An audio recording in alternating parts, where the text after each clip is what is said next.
put the children to bed. It's time for Dan and Aldo to bare their souls.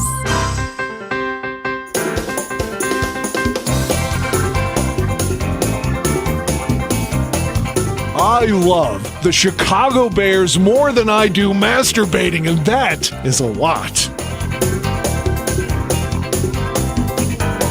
Then, with 3 seconds left, Bob Avellini throws a 30-something-yard touchdown pass to Greg Latta, and the Bears win, and I literally shit my pants. I swear to God, I literally did.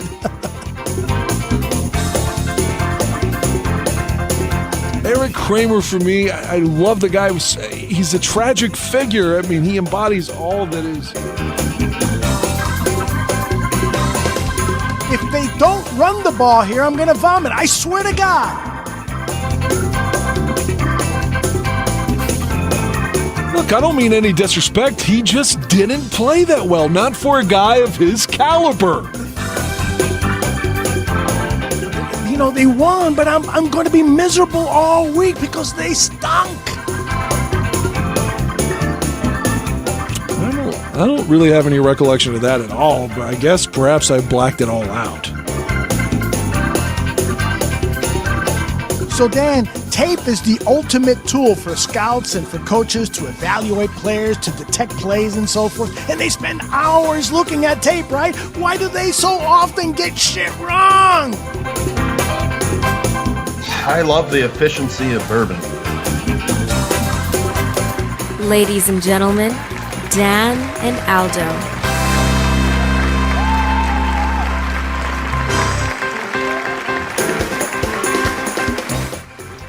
Ned Aguirre, how are you, my friend?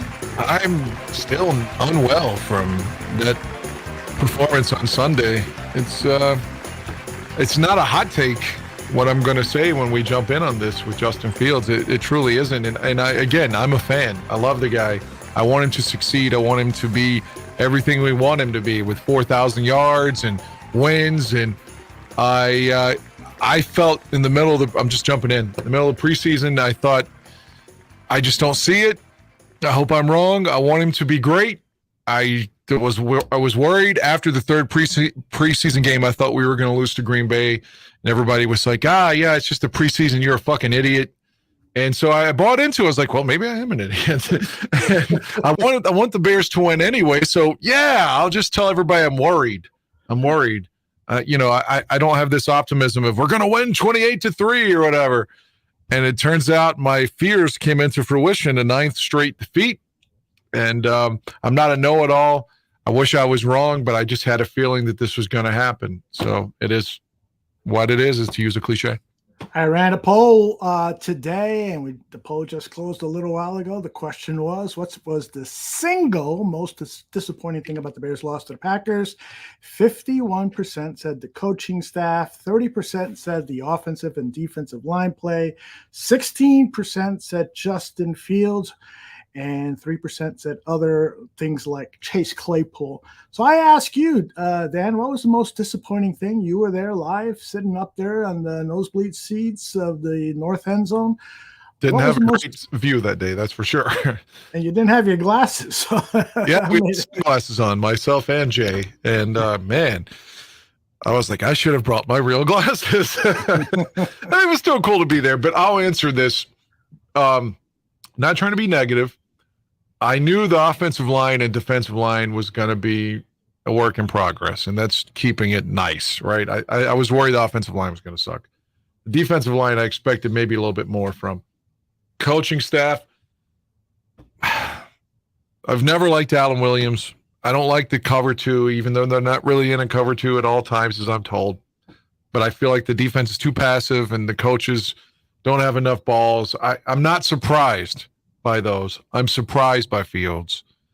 Like, he showed so much promise, and maybe he'll still get there. To me, the answer is Fields. He just looked lost. He's doing the same shit. I know you've got plays ready to show everybody where there's a man open, throw the ball, let's check it down instead. And it's just like this. He's reticent to throw the ball down the field, and the one time he does, he makes a terrible read in double coverage and gets picked off for a pick six. Like, I expected so much more from Fields. He had an entire offseason. He was healthy. Show us something, man. And he was awful. Well, we're going to talk about that and a lot more on this show. Johnny Santucci is handling the chat room, and maybe he'll join us for our last 30 minutes. We do have a special guest coming on in an hour, Nick, from the Just Another Year podcast, the J podcast. I was a guest on his show, and I'd love to have him on here to talk about the disappointing opener. We'll also do our media mashup in about 20 minutes. But yeah, let's talk about the Justin Fields thing. And as Dan said, he's an ardent, passionate Chicago Bears fan and Justin Fields fan. I mean, this is his uniform collection. This isn't the only Justin Fields gear that you own. You got a jacket and some other stuff, right? Yeah, you bought me a shirt. That's right. I bought your shirt. Where were we at? Dick's Sporting Goods? I think it was, yeah. Yeah, it bought me a Justin Fields shirt that I still wear with a caricature of him. And then at Soldier Field during the Vikings game, or on the way to the Vikings games last January, he brought me a shirt that said Soldier Fields. But I just showed you these. I was just trying to pile them up real quick. The 4 jerseys. There's the alternate orange, the home navy, the standard white, and then the 40s throwback. So I'm rooting for him. I don't want anybody to construe that to say that I've got any reason to criticize him because I liked another quarterback better or whatever the ulterior motive could be. I liked him. I was all in. I bought his jersey the night he was drafted. When that guy came out and was like, our Chicago Bears have, selected Ohio State Justin Fields. It felt like, yes, this is what we need. Versus when Trubisky was drafted, everybody was like, what? Who? What the fuck? Everyone was disappointed. But it was so electric when Fields got drafted, and he's shown so many big plays, highlight reel kind of plays with his legs. I'm not one of these guys that's coming on here just to say he can't throw just because it's in vogue to say that. But I'm disappointed. I thought he can throw, and ultimately maybe he can and will. But Sunday was the same old shit from both sides of the ball. I expected that from the defense, though. Maybe not to that point, but I expected way more from Fields, and that's why I'm much more let down. Yeah, I have to agree with you. I mean, the defense in the first half played good ball. I mean, the only reason they gave up that touchdown was because of a boneheaded decision by the Chicago Bears coaching staff to go for it on 4th and 1 after the 3rd and 1 play was a quarterback sneak with the tight end taking the snap. So the boneheaded decisions, you give Jordan Love half the field to work with. You allow him to get confidence. They matriculate the ball, those 40 yards, score a touchdown, and now you're down 7-0. And the offense was showing some signs of getting in gear and scored field goals, but it wasn't until the second half when they finally scored a touchdown. I've been questioning Justin Fields' decisions on social media, and I posted this video from a gentleman named Tim Jenkins that I want to share with you here. We can't pass this up as a quarterback. This is a simple Seahawk progression. Or simple sail progression, my apologies, where we're using that same motion across. We've got the vertical here and the sail here, right? You can alert this vertical, but in reality, this sail is your first progression. We have to get depth in our drop, and we have to deliver a good ball. So right here, look, Justin, it needs to be 5 hitch. So here we go, 1, 2, 3, 4, 5. It needs to be a clean hitch. We've got to throw this sail route. There is no reason to get off the sail at this point. Corner is running with the vertical. We have to take the sail route. DJ Moore is wide open. Wide open, wide open, wide open. Instead, for some reason, we speed read this thing. We get off that sail route. We get to the flat. And it's like, sure, it's a quality gain, right? 8 yards. But you have to attack. We have to hunt with the football. When it's there, we have to hunt with the football. We cannot get cautious with the football. Like, there is no reason to in this pocket to get off of it, man. 5, clean hitch, ball on the sail. Instead, we get down. That's tough, man. That's tough, okay? That is tough. As soon as that play happened, I posted it on social media on Sunday, and I said, he's got to see this field because this is what's been happening his first 2 seasons. There's guys open downfield. That's been one of his problems. Holding the ball on too long is another. Matt Bowen, former safety of the Chicago Bears, posted that same play and had that same remark, and he also posted this one. This is, he writes, mesh concept, Mooney on the middle of the field sit route. There's pressure here, but the ball has to come out. I've heard Kurt Warner say, get the ball out. Get the ball out right there, right there. It's got to come out, Justin. You can blame the coaching staff, and they deserve blame for their miscues, for their lack of great play calling. You can blame them for anything you want, but Justin Fields deserves a big part of blame. And I'm getting fucking sick and tired of people on social media. You present facts to them, and they still are backing up Justin. They can't say, yeah, he fucked up that play. Yeah, he needs to get better. It's like they're fucking protecting their own kid. Hey, I'm a Bears fan. I want this guy to succeed. I want him to win. I want him to be the absolute best for many reasons. But I am not going to sit there and listen to people on social media send out posts and say it's not his fault. You got to give him time. It's the play calling. It's the players there. It's the offensive line. This bullshit. Those are two easy examples there of him having to do his job and complete the pass. Let's stop fucking lying to each other. I've been upset all day about all of this shit. Coach T, who is our new analyst on our Sunday Night Bear Football, I mean, he's posting stuff that I'm like, dude, you really a coach? He's talking about a low-high concept that Justin Fields was supposed to look at the halfback first and then look at DJ Moore. What? That's not football. Maybe that's how they do it in high school, but you don't fucking do that in the pros. You are taught to look downfield first, and if the guy is not open or you cannot throw him open, then you dump it off to the running back. I'm getting fucking pissed off by this shit. I will play devil's advocate on that one play. But keep in mind, I secretly or unsecretly agree with you. But on that play, at least the screen pass to the back, at least become a first down. So it was an 8-yard. See, that's the thing, though, Dan. Are we going to settle for 8 yards when we could have 28 yards? No, I agree with you. Your point, the larger point, is the one. I'm just saying on that play, maybe someone says, well, he hit the guy in the flat and, hey, it's a first down. Okay. But the larger point to convey is that he always seems to miss the guy wide open downfield. And he's been doing that now for it's the beginning of his third season. And I agree with you.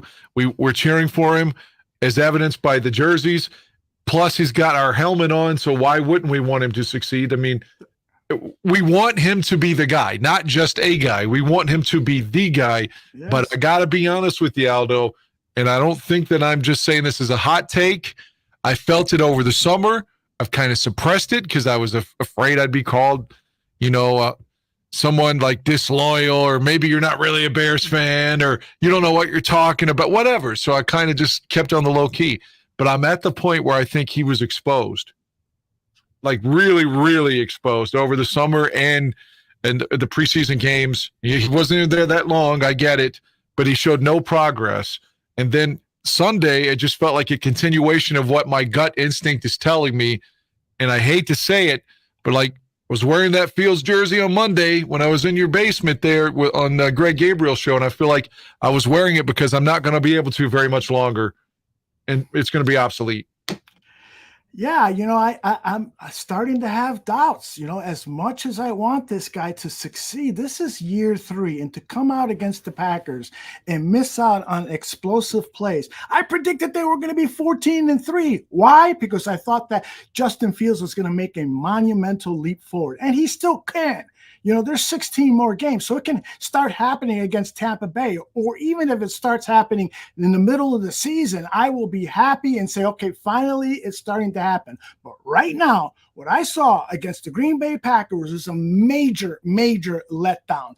And I'm reading today, one of the reporters, Jason Leisure in the Chicago Sun-Times, he says, this is what we were watching in training camp. And unfortunately, I didn't get a chance to go to training camp because of my health issues.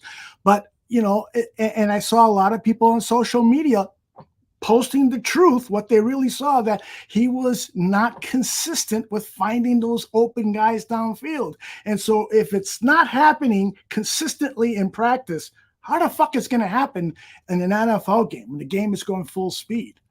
I'm afraid. I'm afraid that we're going to have to start over, draft another quarterback, or go through this whole process, and it's going to be another 5-6 years of rebuilding. I don't want to go through this anymore. I want Justin Fields to be the right guy, but if he's not, I'm going to let him have it.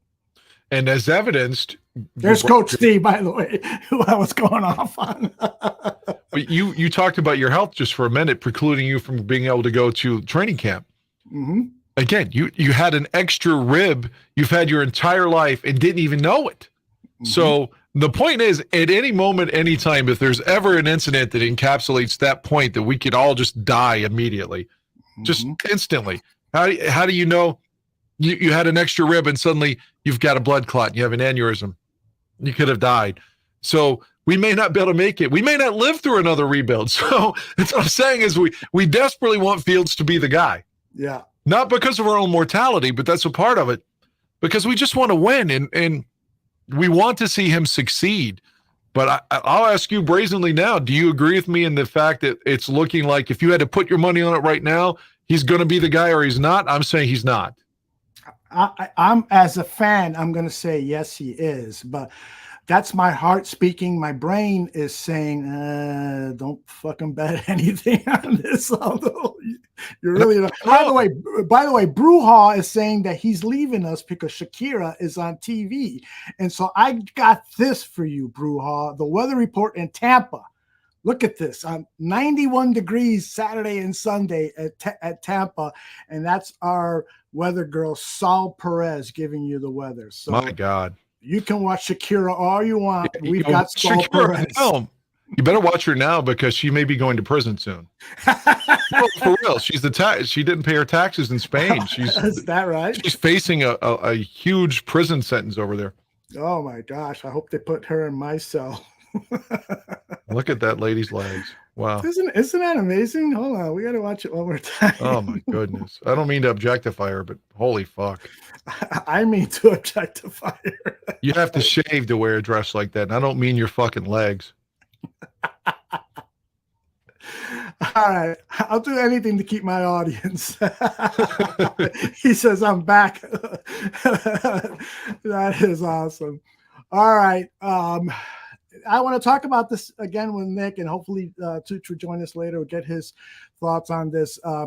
This is, you and I, Dan was here over the weekend, and then on Monday before he boarded a plane, we did watch the replay of the game again, and we were just lamenting how many fucking screens and bubble screens. This is what Justin Fields said after the game. I mean, yeah, that was just the game plan. I think just with those, we just got to do better blocking on the perimeter. So just to set those up, I mean, if you go back and look at the film, if we, block the guys, I mean, those are big chunk plays. Those are 10, 15-yard plays, 10, 15, 20-yard plays. But that was just a game plan, if they weren't going to match.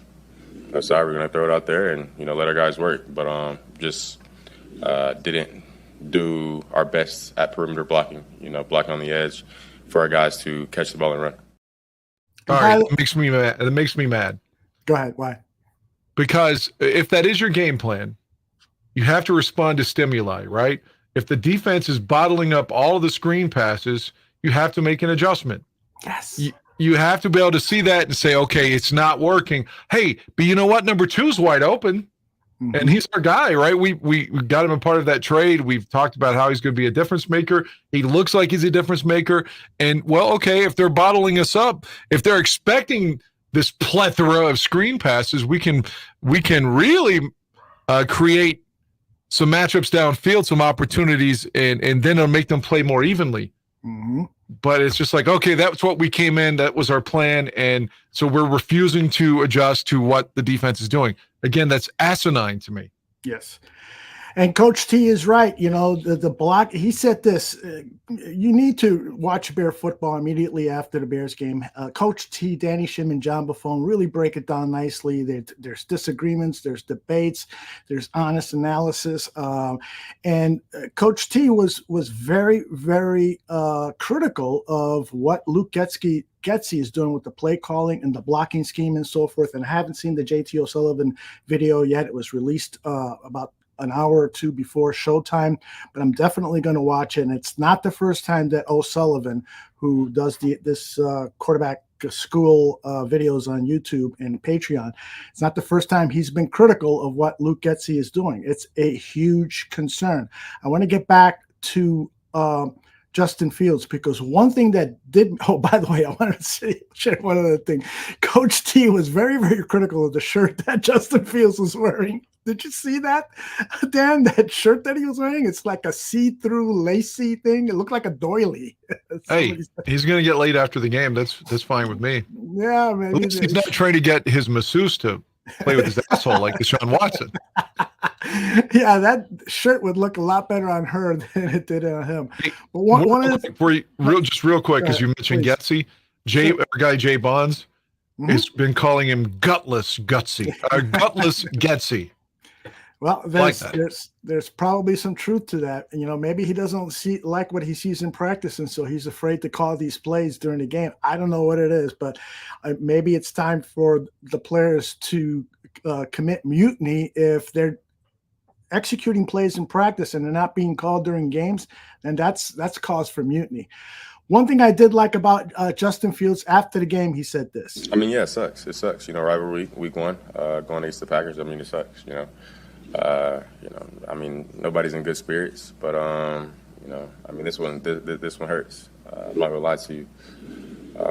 So it definitely sucks, but you know, in the grand scheme of things, you have to look at the bigger picture. It's week one. We have 16 games to go in the regular season, so you know, we have a lot of room to improve, a lot of room to grow, and I think that's what we're going to do. As long as we keep that positive attitude, you know, keep just our mentality, just keep going, keep pushing for greatness each and every day, we'll be fine. So, but I mean, it definitely hurts, not only because you know it's the first game of the season and it's a loss, but it's a loss to them. So. Just want to say, you know, sorry to teammates, you know, all the fans that were rooting for us, and yeah, but you know, we'll bounce back. We'll be good. He apologized. That was nice. Yeah, you wouldn't have gotten that from Cutler. You would have gone like this.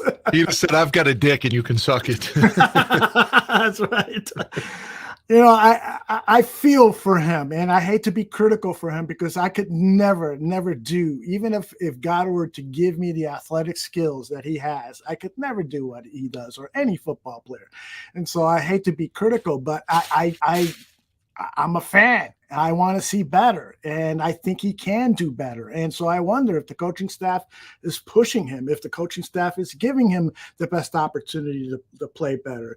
You know, can we do some improvements in the offensive line that Ryan Poe screw up in terms of giving him better protection? But on some of these plays, the protection is there. And in the NFL, anytime you get that protection and you get a scheme that frees up wide receivers, the quarterback has to hit it. You got to hit it 99% of the time, man. You got to do it. This is Matt Eberflus. He was really, you know, and I thought it was a good job by the media, really pushing him up on this whole Justin Fields as he seemed to field properly. See, on Fields' interception, the pick six, it looked like on video that he was just locked into Mooney the whole way. Did he get a good view of his options and his reads on that play? Yeah, I think he did. I think it was working back to a quarter side. So you know, he ended up trying to squeeze it in there. And, you know, it was obviously a good interception, you know, and a good return. But yeah, he certainly needs to look, you know, scan the field there on that one. What did he miss on the linebacker that had the interception? What should have tipped him off to identify that? Yeah, I would just say that he probably should just move on to his next progression. That's what I would say, without giving too much away. The plays that Dan asked about, and there was another, the throw to Cole, it was a completion to Cole, but the Packer on, I think it was 1st and goal, where Cole got down to the 4. Yeah. All those kind of bootlegs, it seemed like the Packers were right there. all of them. I know sometimes that's by design, but did they have a little bit of a bead on some of that movement stuff compared to things we saw last year? Yeah, I would just say they played with guys that were on the edge a little bit more instead of squeezing. I think they were more on the edge more. That's what we saw. To take away some of those plays. And specifically, you could combat that. Sure. Yep. Specifically with Fields and the decision making, how do you evaluate where he is in terms of looking downfield versus kind of taking the check down? Yeah, we always want him to look downfield. That's an important piece, to it. We always want to do that. Certainly on, before he scrambles and runs, we want him to take a look downfield and see open receivers if they are there, So we got to continue to work our scramble drill, which we work a lot of. So we always want him to do that, because that's where the explosive plays come. Where is he in terms of the decision making there?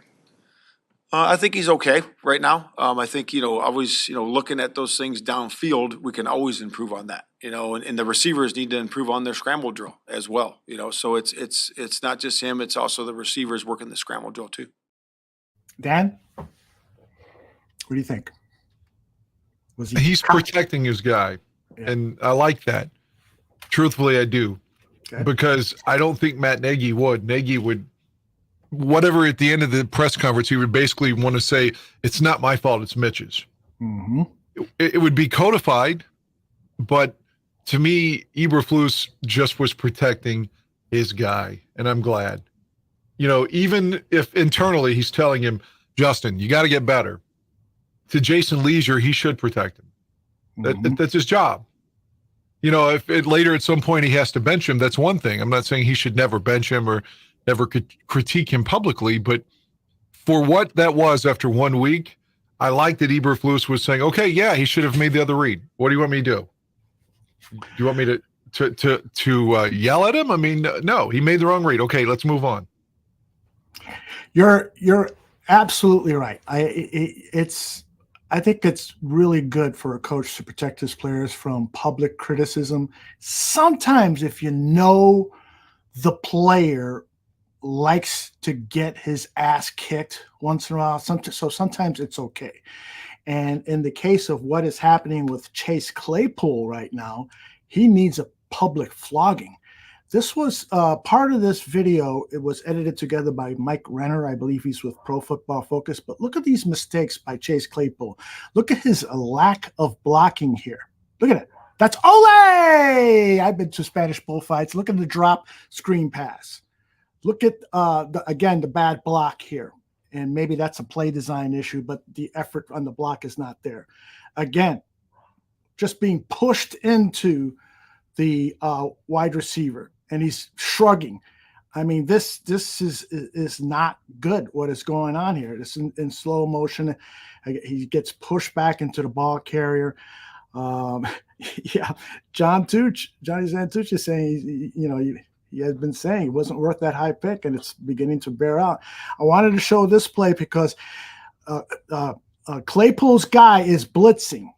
Lose that comment there. Claypool's guy was blitzing, and Chase has to stop his route.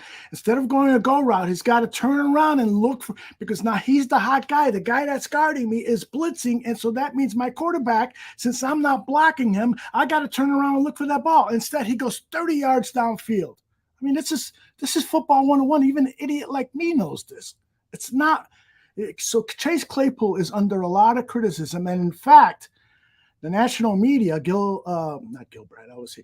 Kyle Brandt, took to his show Good Morning Football, and he really blew up on the Bears. But he also picked on Mr. Brandt. I think it's this right here. It was a burn the tape type of day, burn the tape. But you better believe before we burn that, no, we're going to watch it once. And just a couple things for the Chicago Bears. All right, so this is a massive day. It's the biggest Bears game in 3 years. It is a new Packers quarterback. Everything is at stake. The fan base really needs this one. Here are some facts. Chicago Bears had a penalty on the opening kickoff of the season. They were stuffed on 2 straight plays on the opening drive of the season. Then they turned around and gave a nearly perfect touchdown drive to the new quarterback, a sequence that former Bears color commentator Greg Olson described as a dream drive for Jordan Love. puke. That was Jordan Love's second start. It was Justin Fields' 28th start. The Packers started the game with the score, ended the first half with the score, and opened the second half with the score. Green Bay was 60% on third down, 100% on fourth down, 100% in the red zone. Justin Fields threw 37 passes. 3 of them traveled 10 yards in the air. 3 of them went to DJ Moore, who the Bears traded the #1 overall pick for. DJ Moore after the game, quote, "We didn't bring the juice and hype to the party today. Not sure why." And in closing, I'm going to do a blind item in the New York tabloid style. There is a player for the Chicago Bears who I'm not going to mention. I don't know what he's doing out there. He certainly doesn't look like he wants to be out there. He's a name. He's a guy you know. I'm not going to mention his name because I don't have to. If you watch 5 seconds of this game, you know who I'm talking about. I don't know what this player is doing, but I know he's not trying, and I don't know if he's going to be out there much longer. An unbelievably disappointing day for the Chicago Bears. Yes, the goals are still in place, but that was rough, really rough. And Coach Flus, coach him up, man. That was really bad. What do you think, Dan?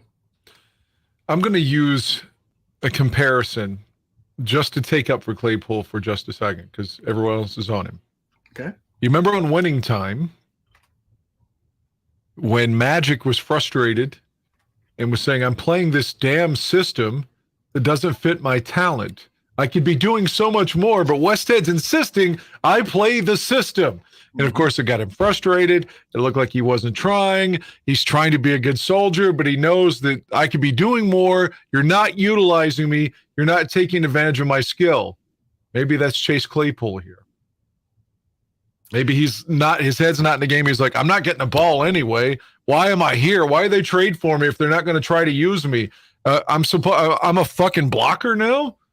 I'm just saying. I'm just trying to play devil's advocate. Sure.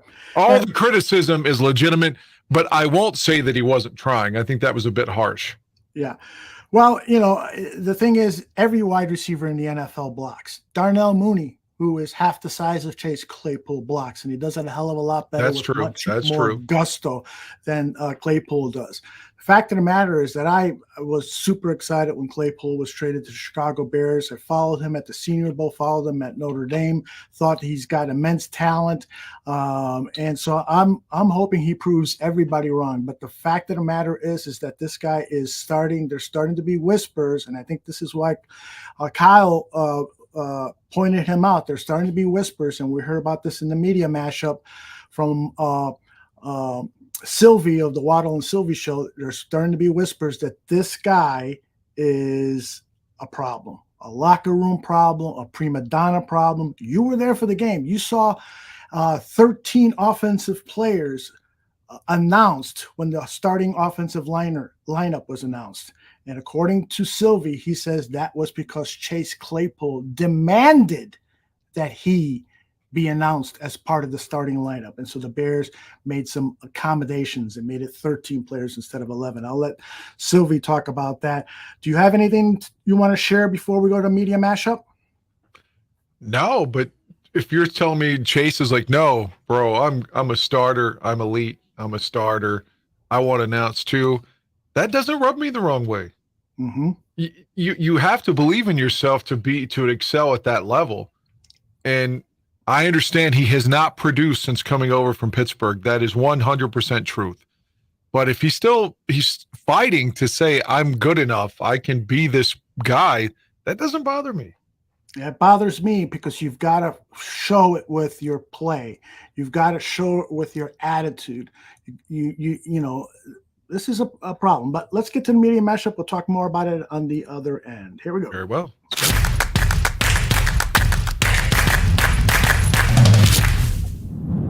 We talked about, high hopes, aspirations, theory, plans, and the projections. The reasons why, Dan. But here's the thing, OB. A plan is different than preparation. And I think these morons coaching the Bears better figure it out. You know, they talk about the free agency and training camps in the preseason.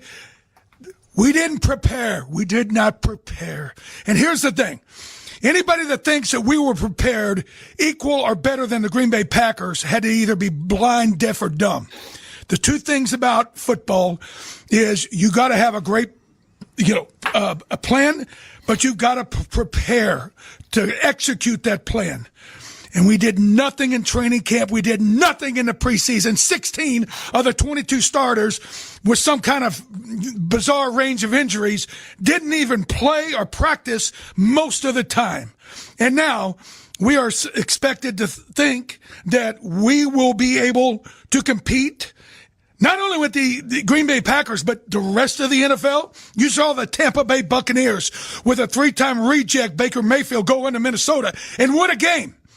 And what did we do? Nothing. We made a mockery out of Eberflus's so-called theory, the HITS theory. That is an acronym for hustle, intensity, turnovers, and being smart. None of those things. We didn't hit. Here's the thing. Think about the hustle part about it, Ed. Eddie Jackson is playing like a clown. He's not tackling. He's blowing coverages in the end zone. Danny, he can't play dead, period. He can't. Claypool is a disgrace. He doesn't block. Tremaine Edwards, our big shot, $80 million linebacker, jumps inside on that screen to Aaron Jones, and they run it right up our address for a touchdown. Here's the thing. We talk about turnovers, hustle, intensity. Green Bay, 0. Us, Fields. Oh, he has to oblige. Not only does he fumble, but he throws a pick six that ultimately basically broke our back. All that being said, that smart part, the HITS, the S is for smart. I think it stands for something else. But you want to tell me that this is a smart coaching staff, OB? You want to tell me that schematically and preparation-wise, we're better than Matt LaFleur and his staff? They outcoached us when they got off the bus before the game. And I got to tell you, it's sickening, it's inexcusable, but more than that, OB, it's unacceptable. Well, Danny, well put, and it's not going to get any better from this side of the microphone. And I tell you folks right now, Justin Fields, when we drafted him, I said it was a mistake. His first year here, he was a mistake. His second year here, he was a mistake. Now, here, his third year. Is it everybody's fault but his? Is it everybody's fault but Justin Fields? He's a franchise quarterback? In what league? In what, pray tell, where, on what planet is he a franchise quarterback? It's laughable. And what do we do? This kid has played in exactly 34 games so far. He's won 5 and lost 29. He's our franchise quarterback. After last season, I said the most important thing for Poles to do is get rid of Justin Fields while you can get something for him. And why? Because 2 things about him ring true. When he was at Ohio State and since he's been here, he's not an accurate passer. And, oh, my God, he cannot read defenses. Now, what the hell do you think a quarterback is supposed to do at this level? The 2 things that he has to have, those 2 qualities, he doesn't have them, folks. What we saw yesterday from the Chicago Bears was just an awful way to start the season, frankly. It was a difficult one. Worst season opener since 2003 at Candlestick Park when the 49ers had 4 takeaways against Cordell Stewart in a 49-7 Bears loss. I mean, yesterday was a rout.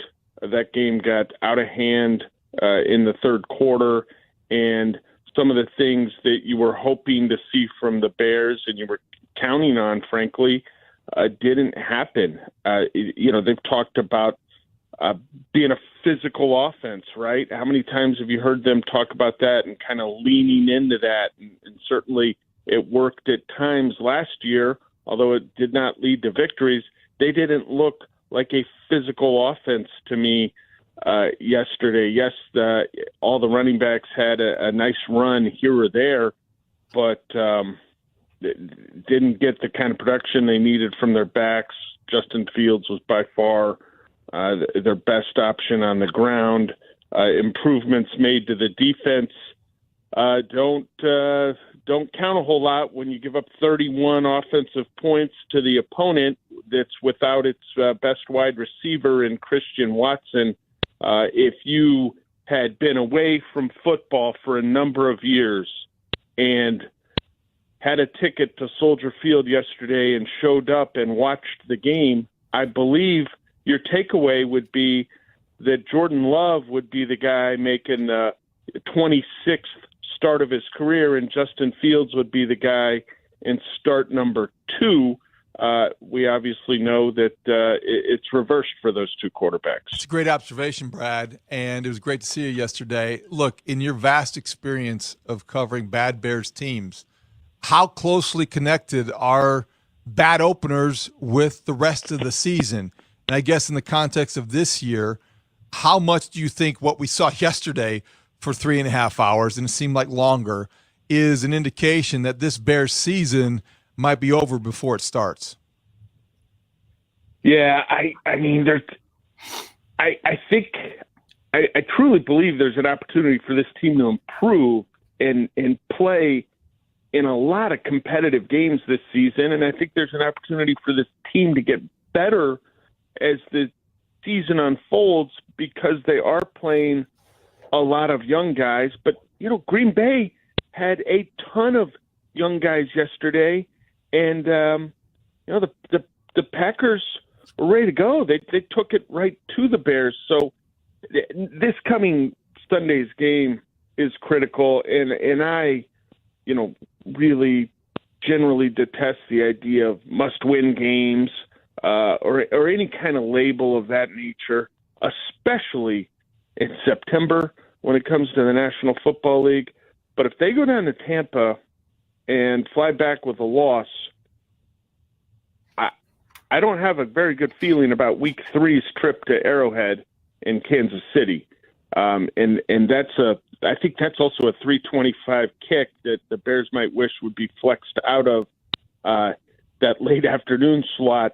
You go to Kansas City then, and now you're staring down 0-3, and that's just the kind of hole that a team that closed last season with 10 consecutive losses doesn't want to be trying to dig out of.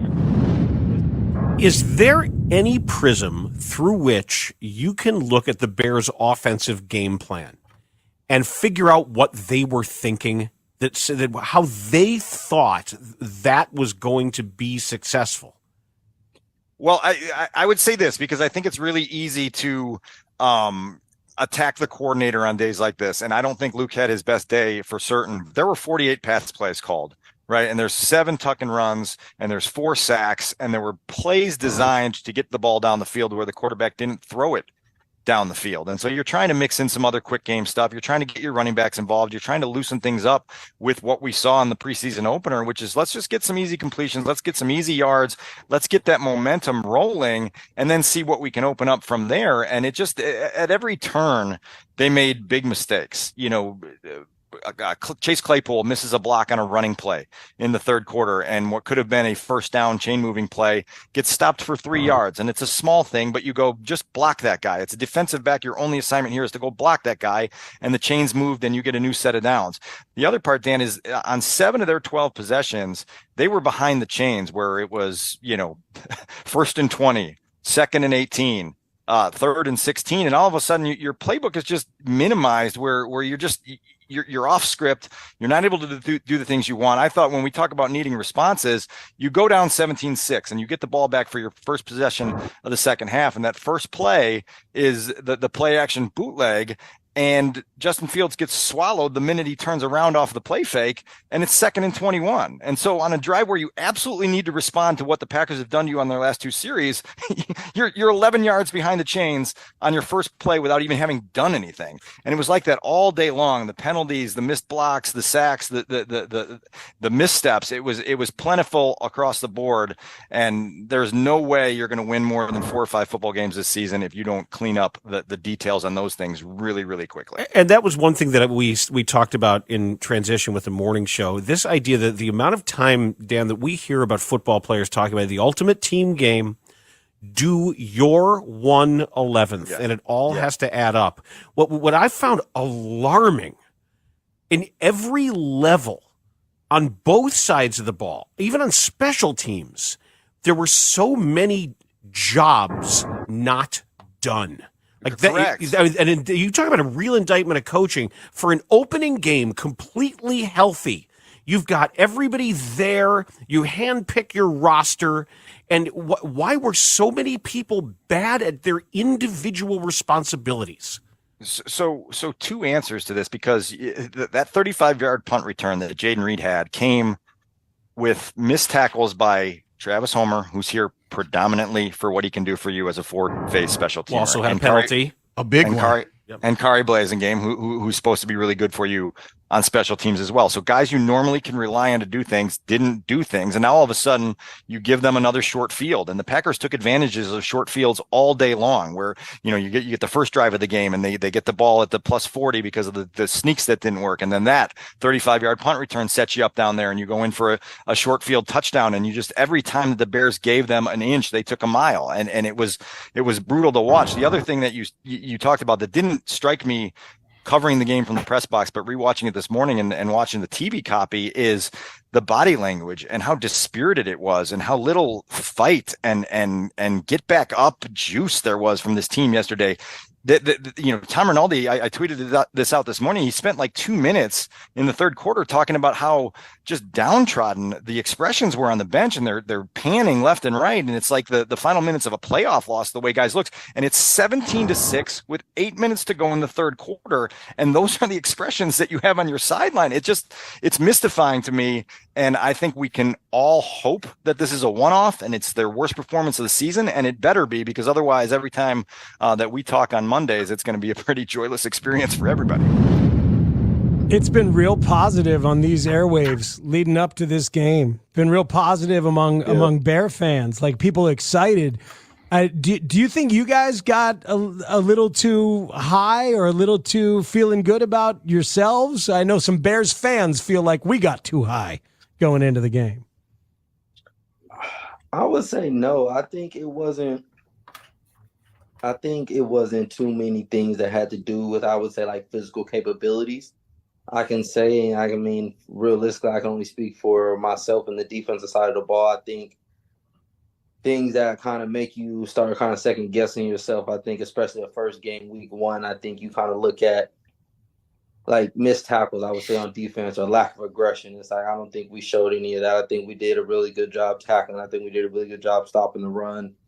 I think really just for me, for the defense, I think it was more so just being more detailed in our assignments, more detailed in, I feel like, being together as one with the rushing coverage. I think at times when there was some good moves made by the front, I think we allowed them to get the ball out too quick, and then when we were making them hold the ball on the back end, we weren't getting enough pressure. So I don't think it's anything that can't be fixed, or that we got too high or anything like that. I think it's really just getting that unit together, and I think realistically that was our first time all being together, with the addition of Yannick, D-Walk being healthy, TJ and Tremaine being healthy, Bojack, Jaquan, like all of us being back together, going full speed, live, tackling, hitting, running around, adrenaline, bullets flying.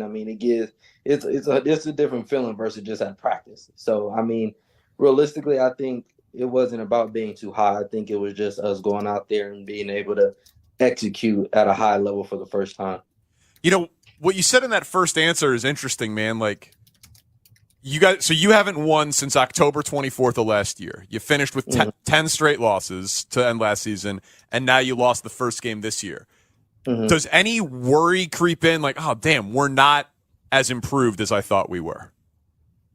No, that's all. It's only one game. If we lost another 5 straight, then it's like, yeah, things don't seem too different. But losing one game, I think, I feel like it's hard to say that. I don't think you're saying that to every team that's lost this past weekend. No. You brought up the losing streak to end last year. That's the only reason I brought it up. No, it's a complete reset. I think individually, some of the guys that were here last year feel that. Everybody on the team doesn't feel that. Because, I mean, everybody's coming from different situations. I know TJ didn't wake up this morning feeling like, oh, damn, like I ain't won a game in a minute. I mean, he was just in the Super Bowl. Sure. He wins 10-plus games every season in Buffalo. So, I mean, I know those guys aren't feeling the same way some of us who are feeling from last year. So, I mean, that's not a team thing. That's definitely a me thing. So, I mean, it's hard to say if other guys are feeling that same way. But I know for me, it's been a long time since I won a game. So you watched the game. What stood out most to you about the Bears' effort or lack thereof? Just that is the effort. You know, you had all this time to prepare for this first game, and to me, the effort was disappointing. You know, I saw some plays. The eye discipline. You know, you have the tight end fall down play. Guys are running wide open defensively. That's not the way that defense is supposed to be run. You know, you had some turn down hits at the goal line. They didn't play inspired ball. You know, and there was nobody that stepped up to play inspired ball to inspire the rest of their teammates.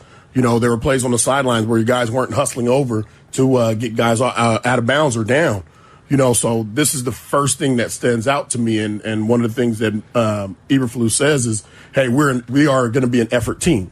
You know, well, that's what was lacking the most. You know, and I'm okay with mistakes. Mistakes are going to happen, but mistakes should be happening at full speed.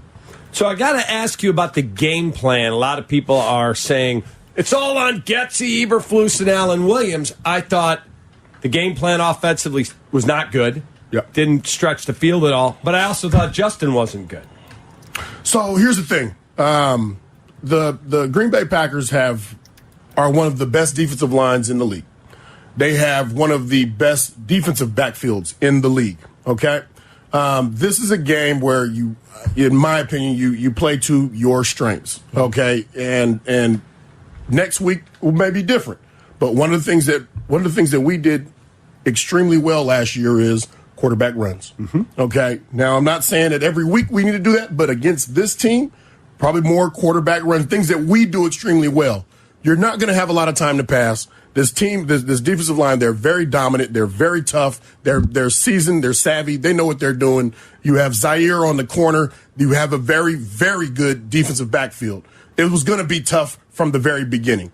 Okay. But with that much time to prepare, there should have been a better game plan. There should have been a better game plan, top to bottom. I've just been talking about this defense. Cap's probably tired of me talking about it, but I've been talking about this defense all off season because I was looking for someone that'd be able to get to the quarterback, Lance. Last year, quarterbacks' uniforms are way too clean. It was not the inability to get to the quarterback bothered the hell out of me last year. This year you have Ngakoue. So the question is, who else do you think can step up on this defensive line to be able to help? Ngakoue got his sack yesterday, but what else? Who else can be able to step up in this spot?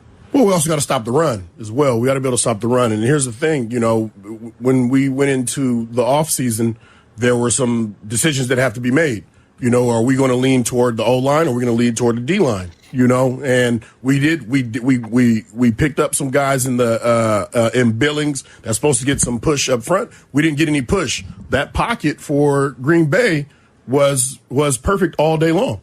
And it's not like they did anything that you didn't expect. Mm-hmm. All right. He started with short passes. You started with short passes and early in the game, those built confidence. They ran screens. The problem with screens are if you don't turn and run to the ball with effort, screens turn from 5-yard gains to 20-yard gains to touchdowns.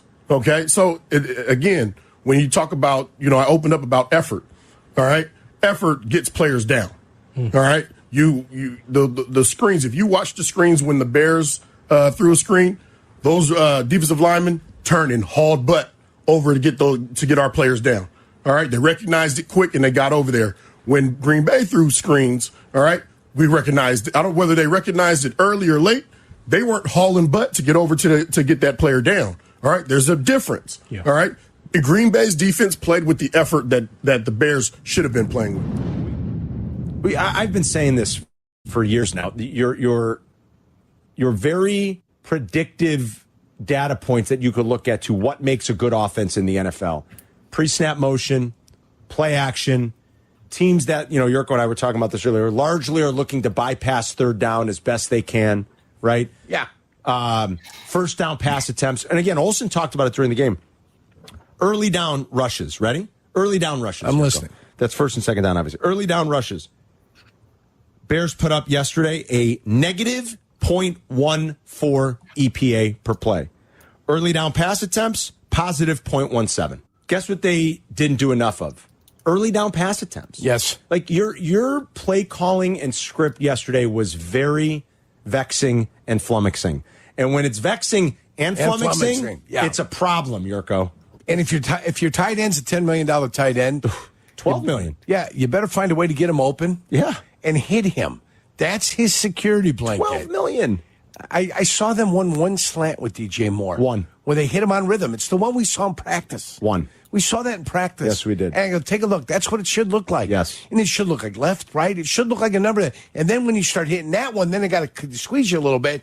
Then you can start hitting them on the deep ball. You fake it in and you start going. Amen. But it's got to be over and over and over again. They did it once. In 35 pass plays, that needs to be run Brutal. a lot. And like this goes back to June, where a lot of people came after me and my source from inside the building that I will 1,000% stick with, who told me that this is a guy who is not self-motivated. And today going around Twitter now is Kyle Brandt's piece from this morning where he talked about, and he alluded to Chase Claypool. I forgot the exact quote, but not, and I'll play, let me play this for you. There is a player for the Chicago Bears who I'm not going to mention. I don't know what he's doing out there. He certainly doesn't look like he wants to be out there. He's a name. He's a guy you know. I'm not going to mention his name because I don't have to. If you watch 5 seconds of this game, you know who I'm talking about. I don't know what this player is doing, but I know he's not trying, and I don't know if he's going to be out there much longer. So he's not trying is what Kyle Brandt on A Good Morning Football is saying. So that's going around now, too. Jarrett Payton has sent out the video about him missing blocks, dropping passes. Like, it looks very lackluster to very little effort being put in. Look, I'll say this. The eye in the sky don't lie, okay? Like, a lot of people can talk all big in June about this and that and who's got this and who's got that and Sylvie doing stuff for clicks. The eye in the sky don't lie. Tell me that looks like a motivated player. That's damning video. This is another example of why I said to you earlier today that film, offense, defense, and special teams, if I was the coach, would have been watched by all of us together. But again, what are they doing? Are they coaching him tough, or are they giving him a pseudo starting spot because he's upset that he's not a starter? That's why I'm drawing this here. This is a team that's not being coached hard. This is a team that's being handed stuff that doesn't deserve to be handed anything. They have lost 9 in a row to the Packers. They have lost 10 in a row to the division. They have lost 11 straight games dating back to last year. This team does not need to be handed anything. They need to be earning stuff. Nate Davis needs to be earning his starting spot. Chase Claypool needs to be earning to be introduced out there on the starting lineup or his spot on the depth chart. They don't need to be handed anything. So if you want to call it meathead, fine. But you need to earn stuff when you're in the National Football League, Waddle.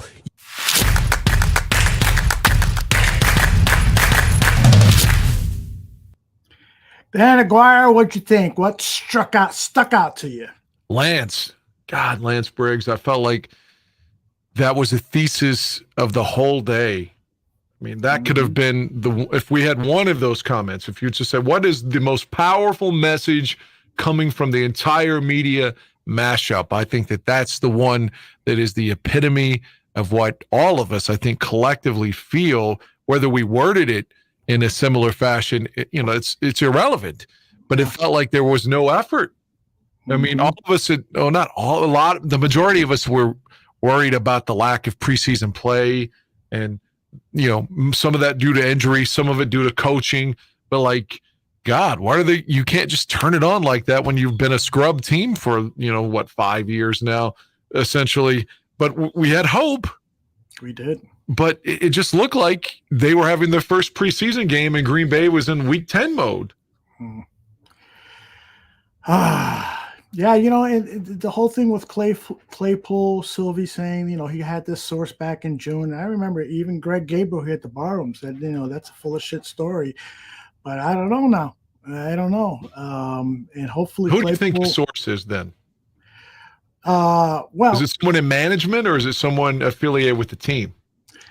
I would probably say it's somebody, who works the locker room, trainer, towel boy, somebody like that. They hear stuff in the locker room. They hear other players talking about Chase. And so I'm speculating, but right, of course. Yeah. So I don't know for sure, but I don't think it's like Ryan Poles or any of his assistants or somebody in marketing. I think it's a low-level person who overhears a lot of things and shares it. And Sylvie, being a former journalist, probably former beat writer, right? Yeah, he vetted him. He asked the questions to make sure. Yeah, I got a good feeling that this guy isn't bullshitting me. So that's my guess. What do you think? I still think that over the summer, at the time, in the context, that wasn't fair to Chase Claypool at that moment in time to say that. And even now, it was only week 1. So I still have hope for Chase to turn it around if he wants to exert the effort. And he should, because he's trying to get paid, whether that's here or somewhere else.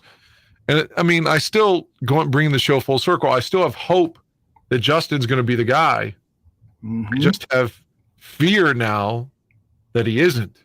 I was blindly supporting him last year, and I was the chronic excuse maker for him.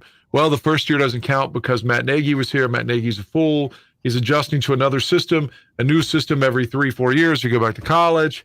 The defense was bad. The offensive line was bad. Wide receivers are bad. The whole team was bad. Coaching was bad. He's going to be the man this year. So you got to hold him accountable now. You can't keep making. I say you in second person, not you specifically. You can't just keep making excuses for him. And now it's time to either show you're the guy or you're not. Right. I don't mean to keep harping on Fields, but I feel that. No, I think the story of the day. Yeah, I think that's, if you're going to write the book of the 2023 season, chapter 1 opens with, is JF1 the one? And based on that performance against the Green Bay Packers, anyone who had feelings trending up have to at least have those feelings now plateauing and taking show me something before I go out and buy more jerseys. How many more can I buy? Well, those are the only 4 that we wear now at this juncture. So, but even if they suddenly said, "Oh, we're bringing back the 40s throwback, the blue with just the straight up orange," you would go buy it. Maybe not Fields. Yeah. Maybe somebody I feel like it's going to be around a few more years. I don't even know who that would be at this point. Do you have a Devin Hester jersey? I don't know. Okay. I never got a Devin jersey for some reason. So get a Rashawn Johnson, also known as Devin Hester number 23. I think I would have been more apt to getting him if he'd have kept 30, because the 23 is so synonymous with Devin. I'm with you 110%. I wish he would not have changed to 23. I thought 30 was a cool number. If you think back at all the great players who have worn number 30, I can think of maybe I think one. Mike Brown. I've got a Mike Brown Bears 30 jersey. Yeah, that's it. There's nobody else. All right, let's get the opinion about Justin Fields and everything else going on with Chase Claypool, the Chicago Bears, from my friend Chicago Nick. Nick, he is the lead host of the Just Another Year podcast. Hey, how are you, brother? What's going on, guys? Good. Happy to talk Bears, and I couldn't agree more with everything that you guys have just been saying. I was in backstage just shaking my head, so it's crazy. It's a crazy time right now. So let me just ask, where is your level of confidence right now that Justin Fields can begin to improve on his procession so that he hits the open man, throws open a man, that isn't always checking down when there are open men downfield, and improves his accuracy? On a scale from 1 to 10, with 10 being the most confident, where are you at? People are going to think I'm nuts, but I'm at a 6.4. I really think I think that Getsy definitely got talked to after the game and said, you got to let this guy rip it. Because when he did rip it, I think he went 3 for 3 on passes that were 15 yards or more. So, yeah, I'm at a 6.4 right now. I was at an 8.4, but went down a little bit, but a lot of it I blame on Getsy. And Dan, based on what you just said, I got to believe you're at under 5 with your guess on our scale here. What was the scale again? I From got one, confused. From 1 to 10, with 10 being very, very confident, how confident are you that Justin Fields is going to improve his progression so that he can spot the open man and throw the ball more accurately so that he can hit the open man? I'm just going to stay safely at 5. Okay. Again, I'm rooting for him. I want him to excel. I'm never going to turn on him in that aspect. And I didn't boo him at the game. I did say that, had he been benched, I couldn't have argued against it if they'd have said, okay, we're bringing Peterman in here late in the third quarter, especially after the pick 6. And then after that, when he's rattled and can't even complete a screen pass there. But I do feel that there is a legitimate worry and anxiety that he's not going to be that man. So I'll just be right safely in the middle then and just say it's a 5. Okay. What about Nick with this whole Chase Claypool stuff? I know you've heard the stories. He's a prima donna, and he doesn't, he wanted to be named with the starters at the beginning of the game when they were introduced to the fans. Sylvie back on ESPN in June shared reports from inside the locker room, blah, blah, blah. What's your take on Chase Claypool? So a few things I want to say about Claypool, and I was able to get a little bit of an insight of just going to games and the camp and everything. I think a little bit of it is blown out of proportion. I think that he's kind of lost right now because his rookie season in Pittsburgh, there was so much promise, there was so much hype behind him, and then he was put in a bad situation. Big Ben leaves, he starts getting different quarterbacks that aren't a potential future Hall of Famer type quarterback. And Claypool hasn't had the opportunity to show what he can really do because physically, from a combine perspective, he's a freak on paper. I mean, he 44-inch vertical, runs under a 4.4 40 time for a guy being as big and strong as him. So he is just a naturally gifted athlete. And one thing I think with Claypool is that he feels lost. He's still a young guy. He's under 26 years old. The maturity might not be there. He's definitely more mature than he was when he was a rookie, but I think it's a little bit on him not having that maturity factor, but it's also on the team. I feel like Poles maybe brought him in as the guy and he felt like I am the guy. And then he went in and got DJ Moore and Claypool's like, okay, I'm not the guy, but he was never the guy anyway when he got here because Darnell Mooney was the guy. That's Justin Fields' guy. So a lot of different emotions, a lot of different signals are going to Claypool, and I think he's confused, just as anyone else would be walking into a new job.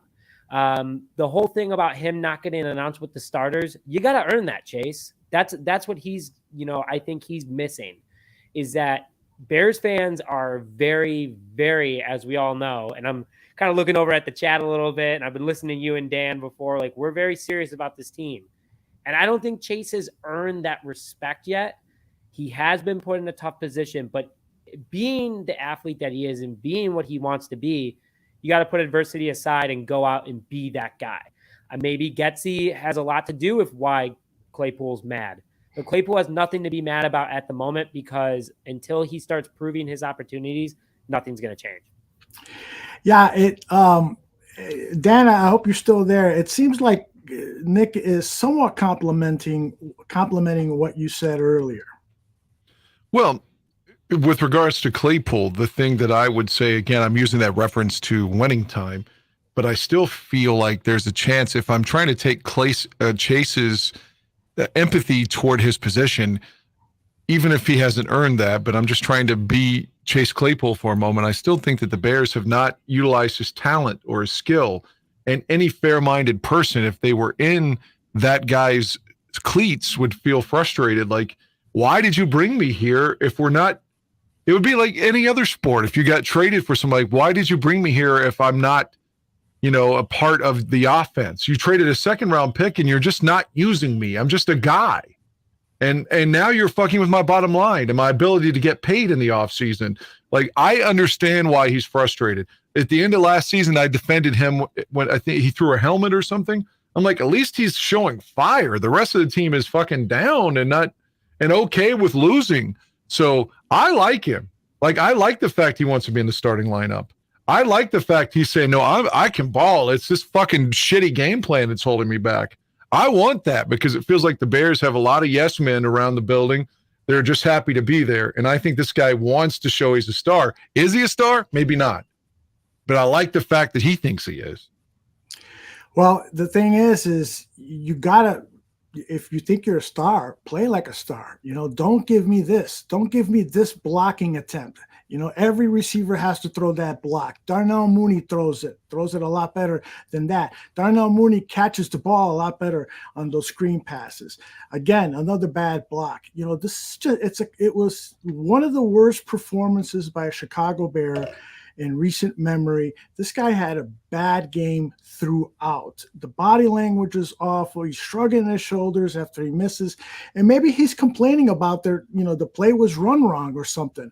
But it just does not look good. And hopefully he'll meet with the media. He should have stopped right there. Because his guy was blitzing. And so it's football 101. If you're a defensive back, the guy in front of you blitzes, you stop after a 5, 7, 10 yard, whatever is agreed upon, and catch that pass. I can't believe he wasn't coached on this. And if he wasn't, then let's all gather at the town square and watch the beheading of these coaches. You mentioned Mooney. Is he still alive? I'm just curious. Well, yeah, I don't think he, they I thought he played on the field after Fields threw that pass to him at the end of the game. Yeah, I don't think there was any talk about, him being on an injury report. I know the injury report comes out tomorrow, but the reporters didn't ask about his health, at least as far as I know. So I'm assuming he's okay, but, the Bears aren't going to volunteer anything. That was sickening. Yeah, sickening. That was real quick, I don't want to interrupt. I want to give Nick more time right here. He's the guest. Sure. Has anyone heard about Kyler Gordon's hand? Because, again, he left the game and didn't return. Yeah, have you heard something, Nick? Yeah, so rumors dropped earlier today that Kyler Gordon apparently broke his hand. Nothing has been fully confirmed until Wednesday's report. But insider leakage from someone, you guys were kind of talking about someone that is hearing too much, that is feeding out way too much. Apparently, Kyler Gordon did break his hand and is out for 6 to 8 weeks. I'm hoping that that's a rumor, but yeah, that's a big loss. But my guy, Josh Blackwell, did a pretty good job filling in for him. So I'm feeling a little confident about the situation, but yeah, big blow, especially Gordon was looking so good in camp. I was pretty sad about it. You had Blackwell on your show, right, Nick? I did, and I actually had the opportunity last week, a week ago tonight, I got dinner with him. Kind of got to do like a little one-on-one, no microphone. I was like, no microphones, no cameras, just, guys being dudes. And, these guys are people too. And it's crazy the stress he was going through because he was one of the last roster spots. And I was like, man, he's the most humble guy ever. I hope that everyone gets a chance to talk to him. But he's a hell of a player, too. He did a great job last year against Green Bay when he got the start. Did a great job filling in for Kyler, too. But it sucks. It's a crappy injury, but good to know that we have the guys to back him up. It's great to hear that he's a good guy. That's important. Dan, you got any questions for Nick? You want to fire at him? Yeah, well, I'm curious to hear more about his dinner there. I mean, it's not every day that you say, I went out with the players, I mean, how'd that come about? So it's funny you said that. So Dan, nice to officially meet you. I know we've interacted before on social, but haven't had my pleasure to meet you. Thank you. But yeah, so I was talking to Josh. I tweeted him. I was like, hey man, would love to have you on the show. This was back in July. And I said to him, I was like, hey, would love to have you on the show. Replied immediately, would love to come on. I was like, oh, sweet. So we started going back and forth. We did a little, pre-session. And then after, him and I talked for like an hour and a half, got to know him a little bit. And he was like, I was like, where do you go? Where do you go out for food? Like, what Chicago food do you like? He's like, honestly, man, I go to the same 3 places that's just by my apartment. I was like, oh, no, we got to change that. So I took him to a Chicago stable, Carson's Ribs in Deerfield. Yes. So I was like, I got to take it to my place. They're good people over there. And Josh was like, yeah, man, just let me know. So it was the Thursday before the game. Texted him and I was like, hey man, I'm free Tuesday night. I don't know if you're on or off, but if you want to go get grub, immediately got a response. Yeah, I'm down. And got to know all about him. We talked about the Green Bay game. He was very confident going into that game, like most players were. Felt really good with the game plan. Got to ask him, how do you feel about, Alan Williams? How do you feel about, the secondary overall? How do you feel about the team? And Josh was like, we're right there. Like, this team is going to shock a lot of people. I don't want to say too much, but we are going to be a scary team. And obviously that didn't happen on Sunday. But then I texted him after. I was like, hey, man, just want to say you did a great job. Great job filling in. And he was like, I really appreciate the support. Like, it's one game that doesn't define this team. He's like, we're here to win. And really, really nice guy. Totally down to earth. And also I found out he's a big golfer.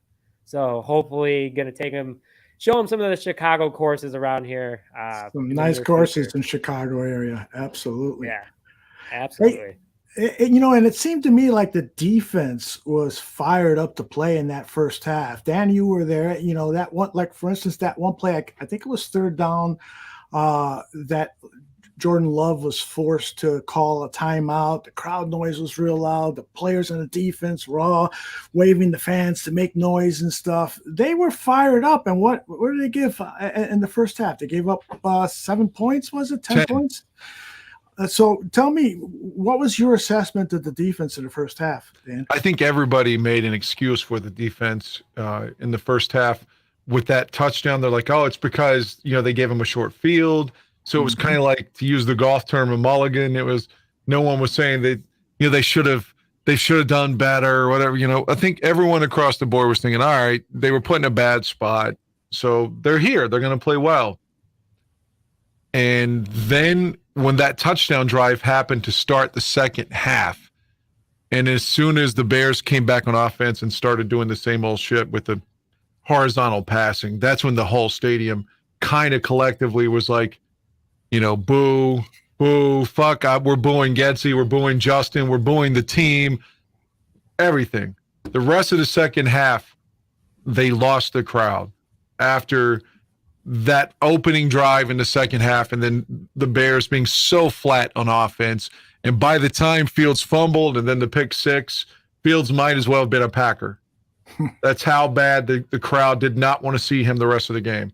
And I kept hearing drunk people behind me say things like, yeah, we know you can run. Who gives a fuck if you're running now? We're down 28. Throw the goddamn ball. That's what I was hearing in the stands.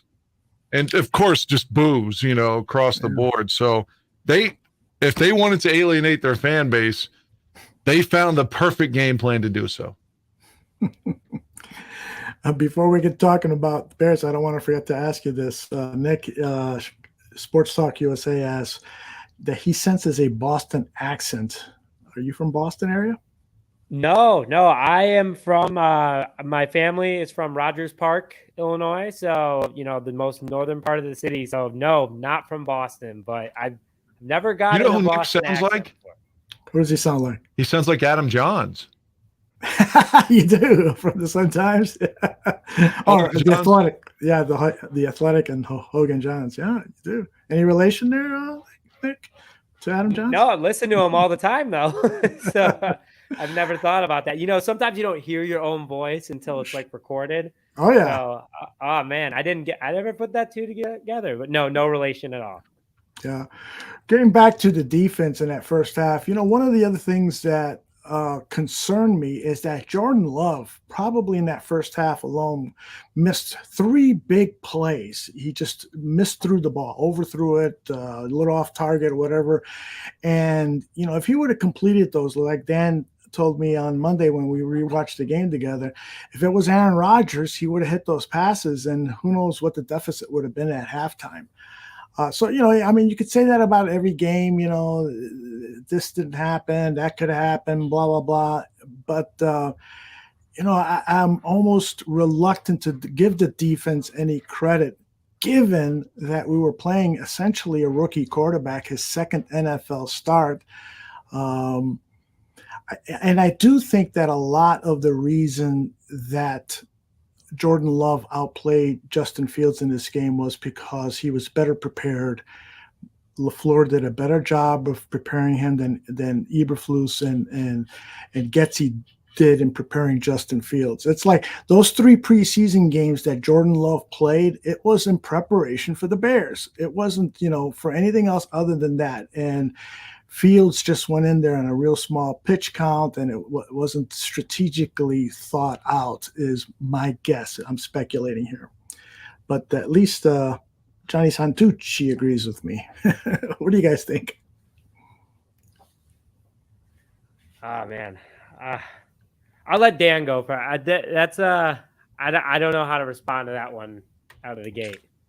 Well, I'm trying to give you more mic time here. I'm trying to allow Nick to shine. So take it. Nick shines on every one of his podcasts. No. I'm still so shocked overall by the entire game. So I just want to make sure I'm understanding the question correctly. Are we talking about just the first half in regards to how it was only 10-6? Like, I just want to make sure I'm understanding the question correctly as well. Yeah, it wasn't really so much a question. It was just your observations of this defense. I'll ask it this way. What's your level of concern for the defense? Just like the Justin Fields question, from 1 to 10, where are you in terms of hope, belief, that this Bears defense is going to be a top 15, somewhere in the middle of the mark, as opposed to the bottom of the barrel, which is what we've been last season and to start this season, giving up 3 touchdown passes to a quarterback, a lot of yards and stuff. How confident are you that we can get closer to being a quality defense?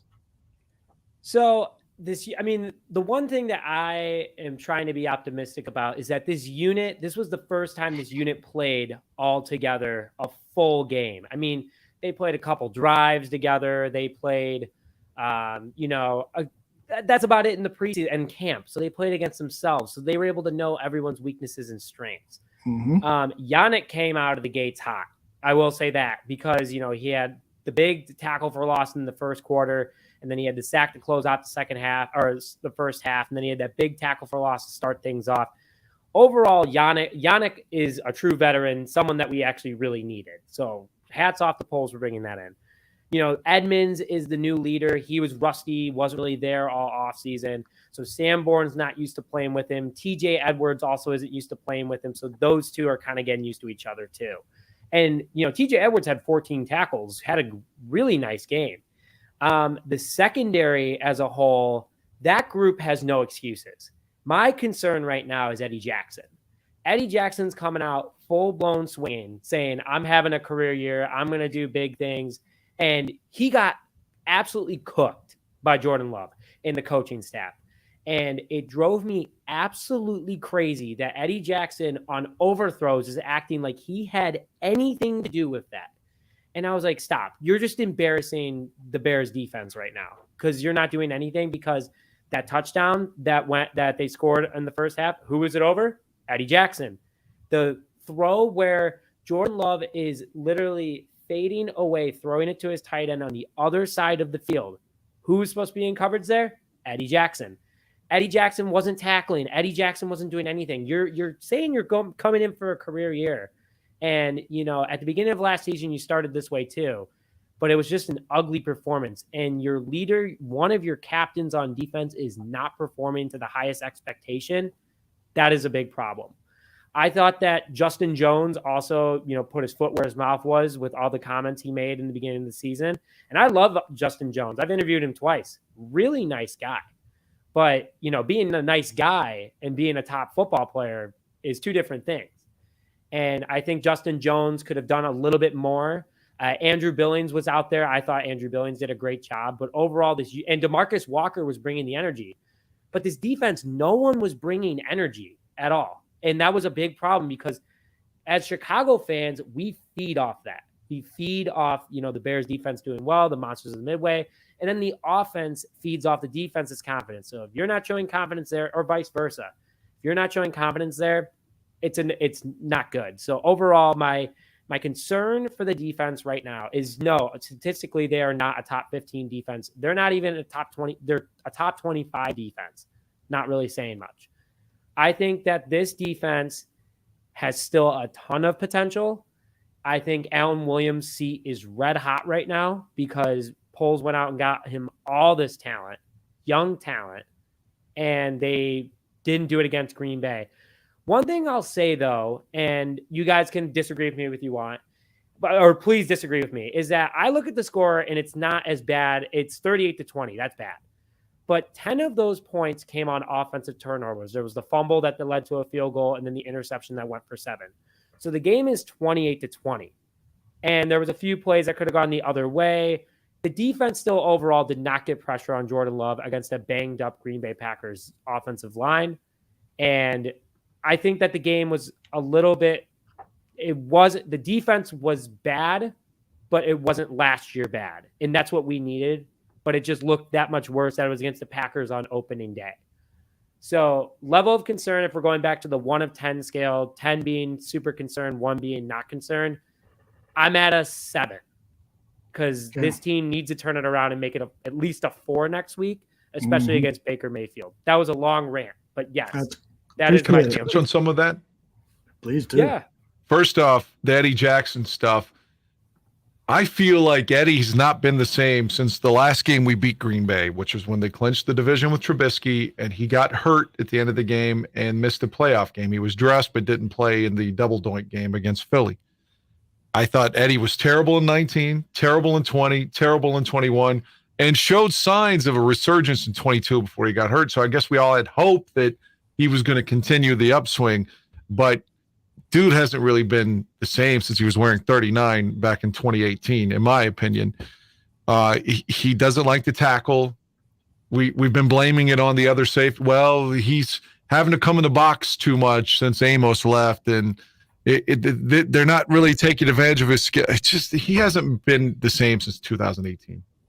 Justin Jones, I was complaining last year, I thought wasn't doing anything. I'm not someone that's breaking down the tape. Watching him play and Walker, I was like, God, neither one of these guys are giving us anything right now. And with regards to energy, I know he got burned, but I thought 29, Stevenson, had like that fire that we were wanting from everybody. Again, he's a rookie. It's his first game, but I thought that dude was bringing it a little bit. And the same thing with Johnson on offense, where you just tangibly look at him, and he's got more energy than everybody. But having said that, too, I know we're talking defense. I want to mention that Foreman was running hard, too, even though he didn't get a lot of carries. But if I answered what you asked him on defense, my concern is probably also a 7 because they don't want to blitz. The front four is not getting any pressure.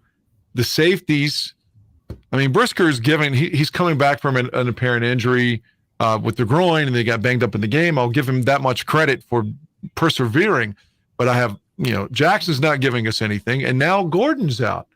Gordon's a second-round pick for a reason, right? He didn't have a great rookie year, but we're counting on him, and now he's out for 2 months. That's a huge injury to me. So I'm megally concerned, especially when you've got an offense that's not carrying the weight it should be doing, that being, number one. So, yeah, I am very concerned about the whole team in general and the coaches. I don't feel like they put anyone in the position, Alan Williams or Matt Eberflus, for that matter, because whatever Alan Williams is doing, ultimately Eberflus is advocating. Exactly. He signs off on all the game plans. So they're defensive like brothers, basically, right? Mm-hmm. They both came from Indy together. It's kind of like Nagy whenever Nagy was not really calling the offense, but kind of was calling the offense. It's like that's his baby. Well, Eberflus's baby's supposed to be the D. The D, your point about maybe they didn't really give up 38. Maybe it wasn't as bad as we saw. I could see some of that too. but they couldn't get off the field on third downs and shit. Like, that was a continuation of last year. But again, the offense has got to pull its weight too. The whole damn team is a concern. That's the understatement of the show. The whole damn team is, the one thing though that we should consider, and we've talked about this, besides, Nick pointed out, the players were in essence playing for the first time because of the injury situation in preseason. It was sort of like the first preseason game, given that all the starters are playing. It's sort of felt like the old game 3 on a 4-game preseason. Everybody got out there for the first 2-3 quarters. But the other thing to consider is that aside from, the unknown of Jordan Love and the wide receivers and Christian Watson being hurt, it's a pretty fucking good team over there in Green Bay. I mean, they've got 7 or 8 guys who were first-round draft picks on defense.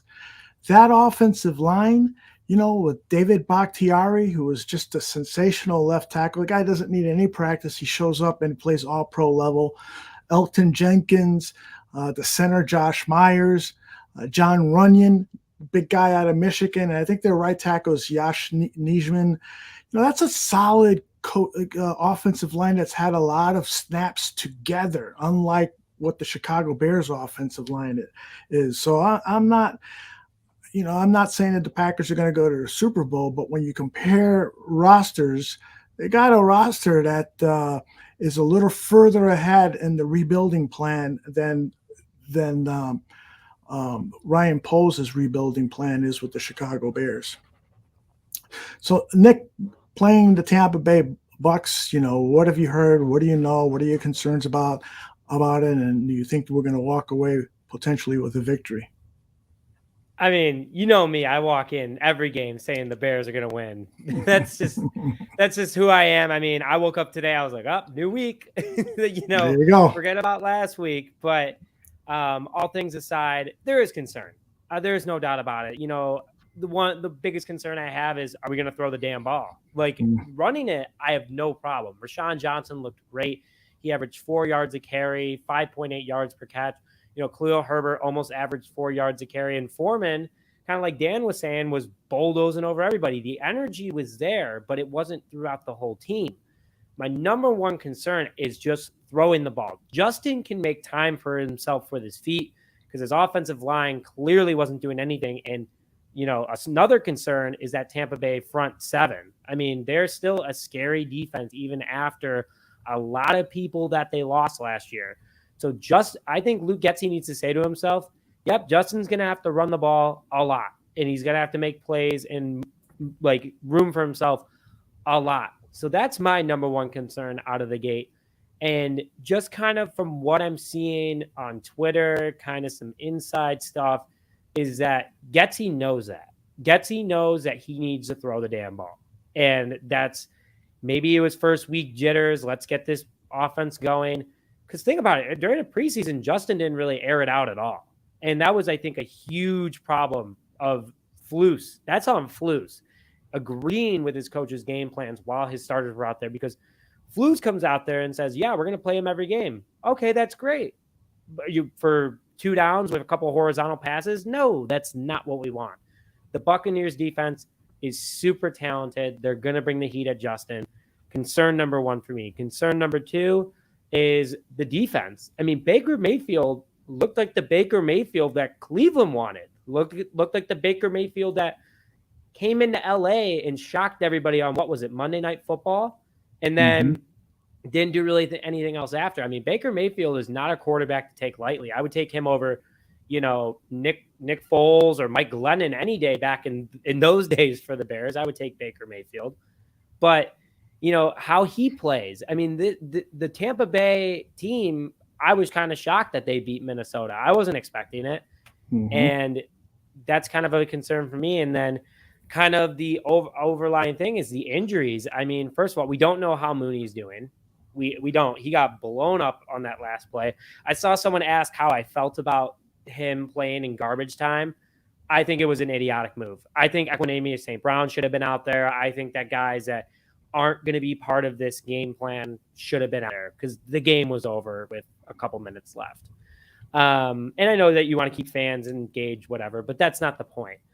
I think what we need to be afraid of is this Tampa defense, is that they are going to feast off of Justin Fields and this offensive line if they can't make a game plan that's designed runs for Justin to break it to the outside. Because once Justin is in open field, he's gone. He's going to get 10, 15 yards. Moving the chains is just the overall biggest concern, and how our defense is going to handle a arguably very tough Tampa Bay wide receiver room and running back room. Do the Bears walk out with a win? I always think so. Is it going to be a close game? I think it's going to be closer than a lot of people think. I saw some people throwing in some scores in the comments. If I'm going with a Bears win, it's going to be by 3 points. I'm not going to say an exact score because I don't know what it's going to be, but it's going to be a very, very close game in Tampa. Dan, you got any thoughts? I think if the Bears win in Tampa, they're going to need some help. Maybe that means turnovers, short fields, the kind of things that we gave Green Bay on Sunday. But you got to be hydrated, all those things. Unfortunately, I think St. Brown was inactive on, not to go back to Nick, but I think he was inactive Sunday. So, oh, was he? Yeah, you'd have to bring out Tyler Scott or that number 15 that we just picked up as the extra receivers. I mean, not to contradict you or anything. I'm just saying with that particular day, I think on Sunday, you know, especially without Kyler Gordon, I think that's a huge letdown for me to see that he's out. And like you said, Tampa's got good wide receivers. That's going to be scary. They're going to need some help. They're going to need some turnovers, some short fields. And the offense has got to play. I'm so envious of Tampa's defense and what they're going to try to do to us and bring the house and confuse Fields and all that. That's the same thing we should have done to Jordan Love.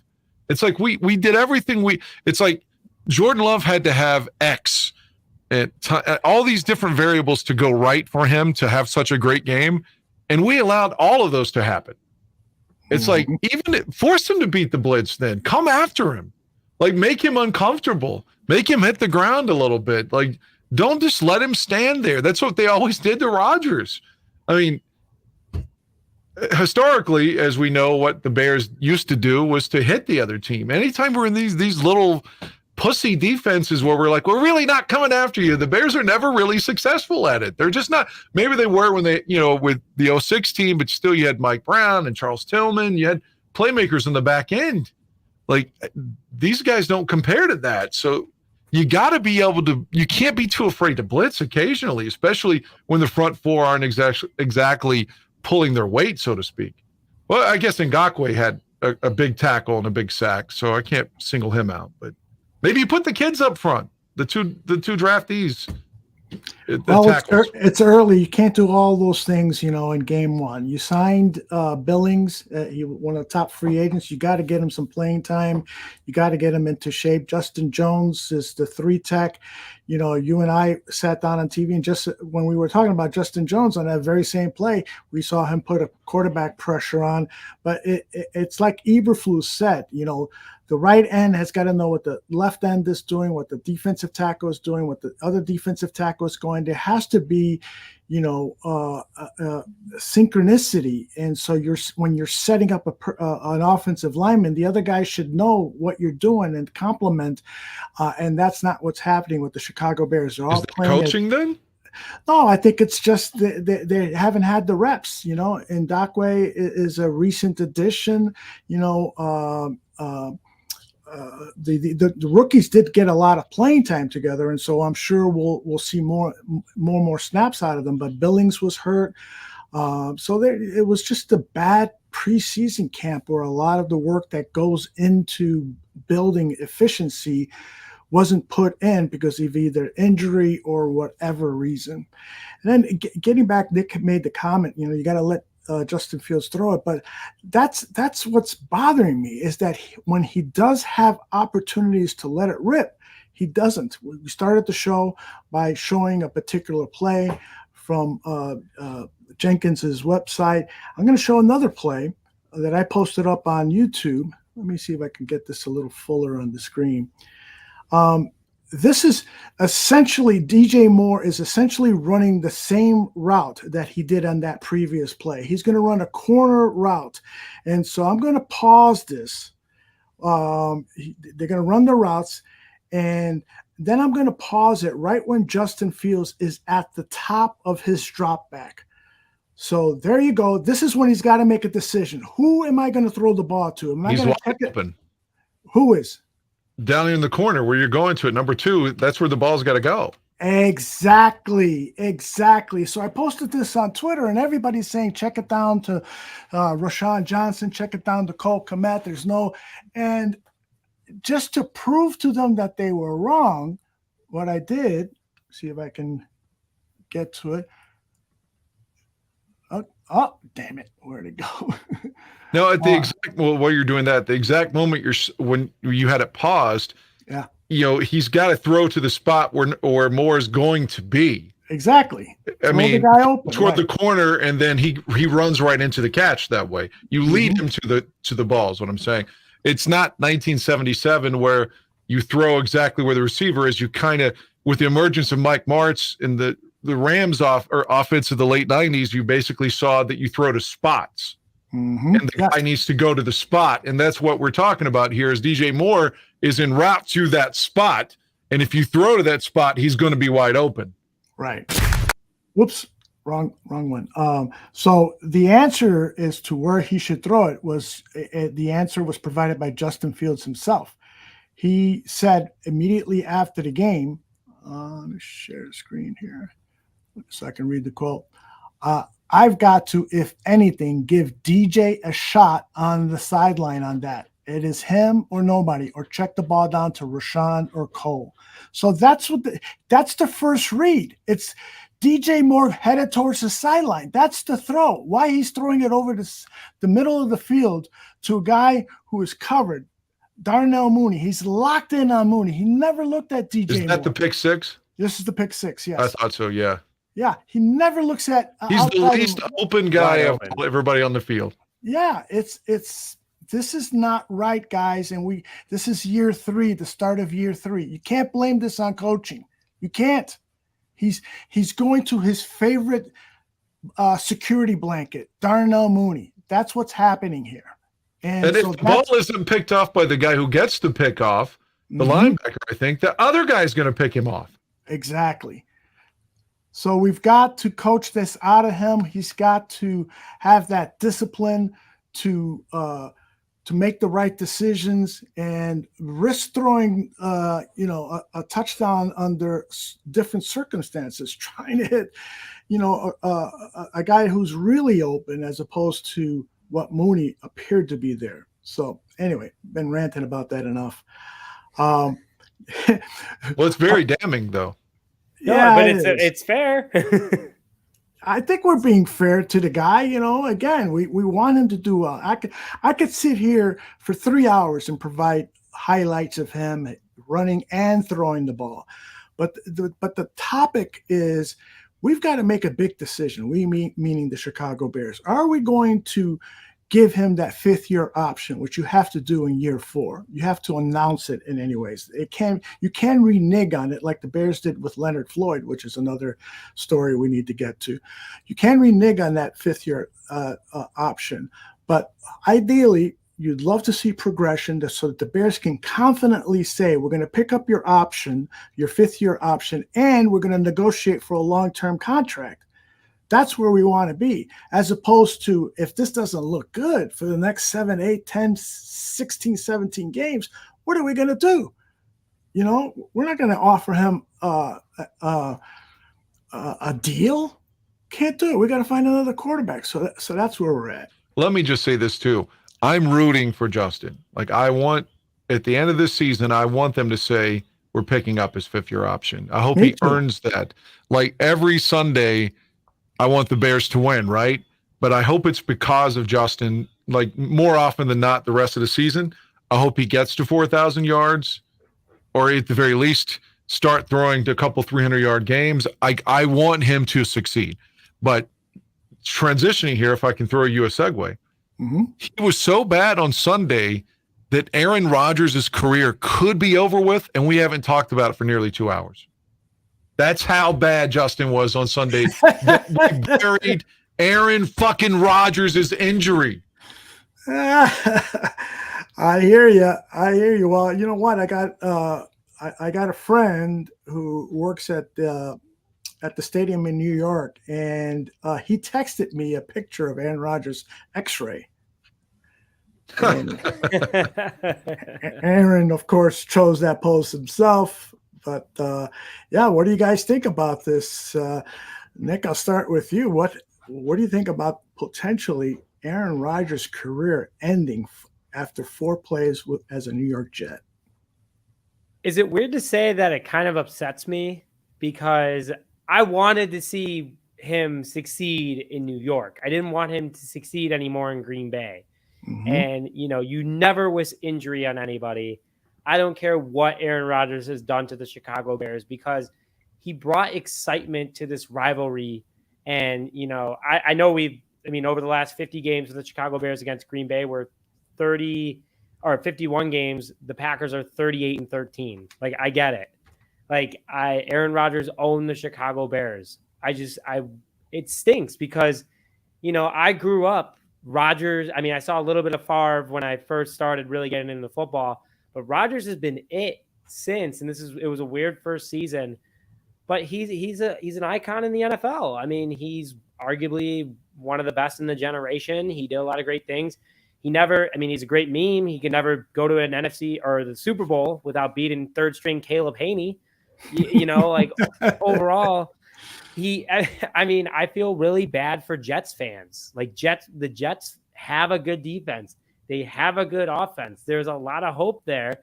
And now you got Zach Wilson as your guy, potentially. Tom Brady, who knows, might come out of retirement. That's a whole nother conversation. But when I saw it happen live, when I saw him not get up, Rodgers is a tough guy. And when Rodgers did not get up, I was like, ooh, that's serious. And you got to remember, Mooney and Jackson both had season-ending injuries on the same exact field, in same exact conditions outside. And man, I don't know if you guys actually saw what happened to the zoom up on his leg. Yeah. But it literally looked like a speaker at a music festival, going like this. I was like, ooh. So I'm wishing him the best. I hope he gets better. I would love to see him return for one more season, maybe lead the Jets to some sort of success. But, the Bears fan in me is like, why couldn't this have happened 5 years ago when he was on Green Bay? I hate saying that too. But, I know it's just like the Bears thing in me. But at the same time, I wish him the best. I hope he gets better. But it stinks for him. It stinks for Green Bay. All right. I would be willing to suck Aaron Rodgers' dick. Whoa, Dan, what are you saying? Aaron Rodgers' dick. I think that's taken out of context, but let me say I saw a meme of, you remember that film from 2001, I think it was, or 02, there was a remake with Nicolas Cage and Angelina Jolie, Gone in 60 Seconds? Yes. It has Angelina and has Aaron Rodgers in place of Nicolas Cage, Gone in 60 Seconds, the Jets. His tenure with the Jets is what I'm saying, 3 plays, he's gone. I thought that was good. But as a Bears fan, I wanted this to happen while he was a Packer. I hate to say that, but I'm not rooting for him to get hurt. But when he did get his collarbone broken, oops, sorry, I'm glad you're hurt. Sorry, stay down. So if that did happen in Green Bay, I'd be a little bit happier. That makes me an asshole. I'll own it. With the Jets, I wasn't rooting for him to get hurt there. Again, if you tell me he's hurt and he'll never play again, okay, I'll take it. I don't like him. I'm never going to like him, but I didn't relish his injury with the Jets the way I would have if he was in Green Bay. It's almost like he was out. I didn't have to deal with him anymore. He was out of the North. He's out of the NFC conference. We're going to have to face him once every 4 years now. Let him just go be a boil on someone else's ass. I wasn't rooting for him to get hurt, but now that I know that he is hurt, I was driving home from the airport when this occurred. Okay, fine. I'm not upset about it. I'm not like, damn, I wish he wasn't hurt, but I wasn't cheering on his injury either. Yeah. You know what's ironic is both of you guys saying, I wish it would happen when he was a Packer. Leonard Floyd had two sack games against Aaron Rodgers when he was a Bear facing the Packers. He had 2, and he had another 2 sack game against Aaron Rodgers when he was with the Rams. And throughout his career, he's had 10.5 sacks, counting the one yesterday, against Aaron Rodgers. Who knows? If the Bears decide to retain Leonard Floyd and not let him. Maybe that happens. Yes, exactly. That's my point. Exactly. And they did not renew his 5th-year option. They let him test free agency. In a way, he went to the Rams, where he played really well, won a ring. And so, again, this is just part of, everybody's lamenting is Chicago. Yeah, we freaking do it to ourselves. When Leonard Floyd was released, I said, this is a mistake, man. This guy's just beginning to play well. And I was shocked that Poles didn't make an effort to sign him when we were looking for a defensive end. He was signed for less money than Yannick. You could have signed both of those guys with the money you had available. So very frustrating. Leonard was like, I'm never going back to Chicago. Yeah, probably. Yep. He may have had just such a negative, response to the first 4 years of his career. He's like, why would I go back to that fucking clown show organization? That's the way I'm starting to think about our podcast. Why are we doing podcasts about that fucking clown organization? Yeah, I was going to make a Nick Foles dick joke to Nick earlier, and I was like, I don't know him well enough yet. He said I would take somebody over him and somebody over him. I was like, yeah, but what about Nick Foles' cock? Maybe you should take Nick. Yeah, his nickname is Big Dick Nick. That's Big right. Nick. They say he's at 10 inches of man pole. He's an uncircumcised guy too. I don't know if that's true, but if you look at Nick Foles, I could see him bringing like the Arby's meat. Sorry. Take a leak if you can bear with me just a minute. Yeah, absolutely. You can speak with Nick and I'll go piss. Hang on. Alrighty. Nick, tell us about your podcast. When's it on? The style of the work that you're doing. That way we can get some of our people to head over and visit your show. Yeah. So hi, everyone. My name is Nick Brody. I'm the host of Just Another Year Chicago Bears. We are on YouTube and YouTube only at the moment. You can also find me on Twitter at @officialjshy. But what we do is we talk about the Bears, all the updated news. We are around all year round, 5 days a week. And what we do, player analysis, player breakdowns, scores, pregame, postgame, you name it. We got it in any sort of breaking news. I recently just dropped an episode of Whose Seat is Hotter, Alan Williams or Luke Getsy. So make sure to go give that a look and make sure you comment. Reply to all comments, but been doing this for almost 3 years. Can't believe the support, and it's been a lot of fun so far. So, yeah, hopefully I'll see you guys over at my channel, and make sure to bear down. One of the things I like about your podcast, one of the several things is you come up with great topics, like the topic you just announced. Who's on that hot seat? Who's on the hotter seat? It's fantastic, and your YouTube page is beautifully laid out. You got a great set behind you. Did you study, for production or someone, or is this just a passion project that you've learned how to do all this stuff on your own? So I'll give you a little bit of the backstory of how it all started. I was sitting in my first apartment after I moved out, and I was on Amazon, and there was an Amazon flash deal for this exact microphone, this arm, and this camera. And it was, I think, 80 something bucks. And I was like, you know what? And ironically, my dad and I were chopping it up. He goes, you're the only person that I know that actually is talking about sports when no sports are on right now. I was like, yeah, I mean, I love talking about the Bears. I love reminiscing. I miss them. He goes, you should do one of those little podcast things. And I was like, you think so? He's like, yeah, why not? And the next day, Amazon Prime, even during the pandemic, was Prime the best it could get. Got the microphone and everything, started it, and learned as I went on. And just want to give a couple quick shout outs to a couple people that inspired me. Swifty Sports, I see him in the comments. He was one of the first people I ever connected with on Twitter. He helped me really get my feet on the ground in the Bears community. My good friend, Kenny Games, Madden streamer on YouTube. Make sure to go check him out as well.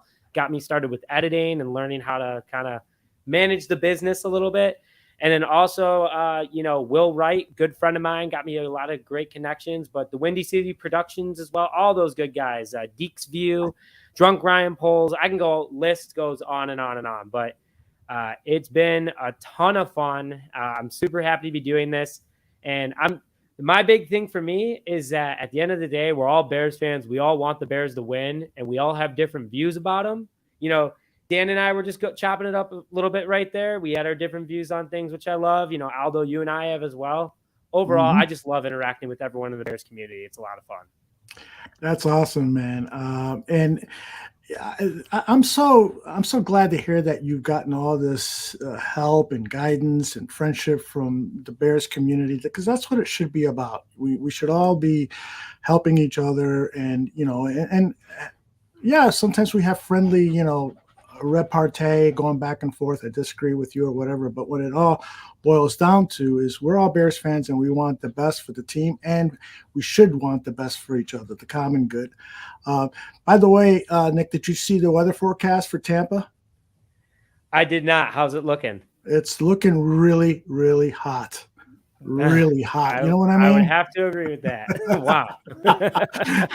91 degrees on Saturday and Sunday, and Sol Perez giving us the weather. We always appreciate when she stops by and tells us the weather for the upcoming game. I think I'm switching from Tom Skilling to her. That's a good call. Dan, any final words for our guest before we let him loose? Hey, it was good to talk with you, for real. Cool. Yeah, Dan, great meeting you as well. I just shot you a follow on both my accounts on Twitter, so now I'm connected with everybody in the room. So hopefully we'll get both of you guys on my show. Sounds good, man. All right, brother. Take care. Thanks, guys. Have a good one. Thank you. Dan DeGray, how was that piss, man? Lovely. What's his handle? Because I don't see where he followed me. I was going to follow him back. At Chicago Nick, or it could be his J podcast. I'll text it to you. Okay, good. Is Tooch going to come in? He's giving me the thumbs up. There he is. Johnny Santucci, how are you, my friend? Had to unmute. At least you were able to depress the button this time.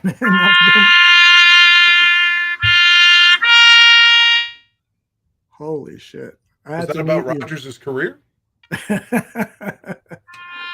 It's a Bears fans song. Oh, jeez.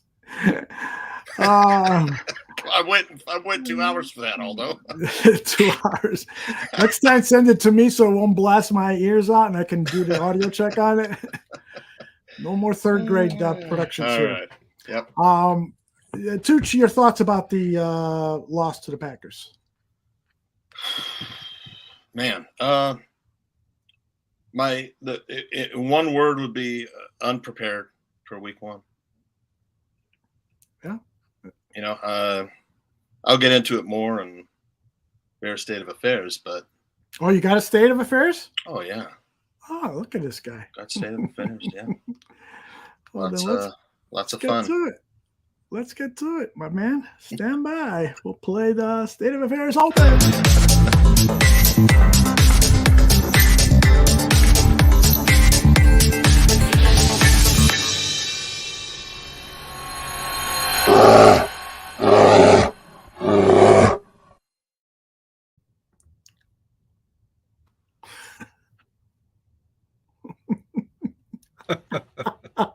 Come on, John.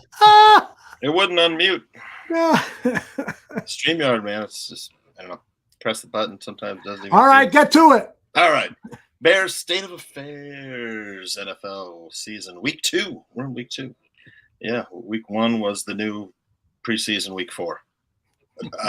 What's happening, Barflies? Well, the NFL season is underway, and the Bears played their home opener on Sunday. And it was ready or not. Here come the arch rival Packers. Actually, it was more not than ready. The Bears looked wholly unprepared to face their arch rivals. Yeah, a lot of not. The Bears were not ready and not prepared. They were thoroughly outcoached in every phase of the game by the Green Bay Packers and their teenage head coach, who looked younger than Chicago Nick. It's like I said last week, this was bookend number 1. The tone-setting first test of the season. And the Bears came away with the big old grade of F-, if I could give it out. F-. I got a lot of those in high school. I think Aldo and Dan and I we all got F-. All right, along with that dreaded L. Whatever you have to say about this game, it was not at all what anybody expected, felt, or predicted would happen. And maybe we as Bears fans spent this whole offseason believing the hype, drinking the Kool-Aid, buying the hope. So as a result, Bears fans are in a state between panic and patience. It's the worst place to be, Aldo. And man, old Tooch spent Sunday morning in church praying for a Bears victory against the Packers. I was praying for all of us, even retro, which required extra prayer.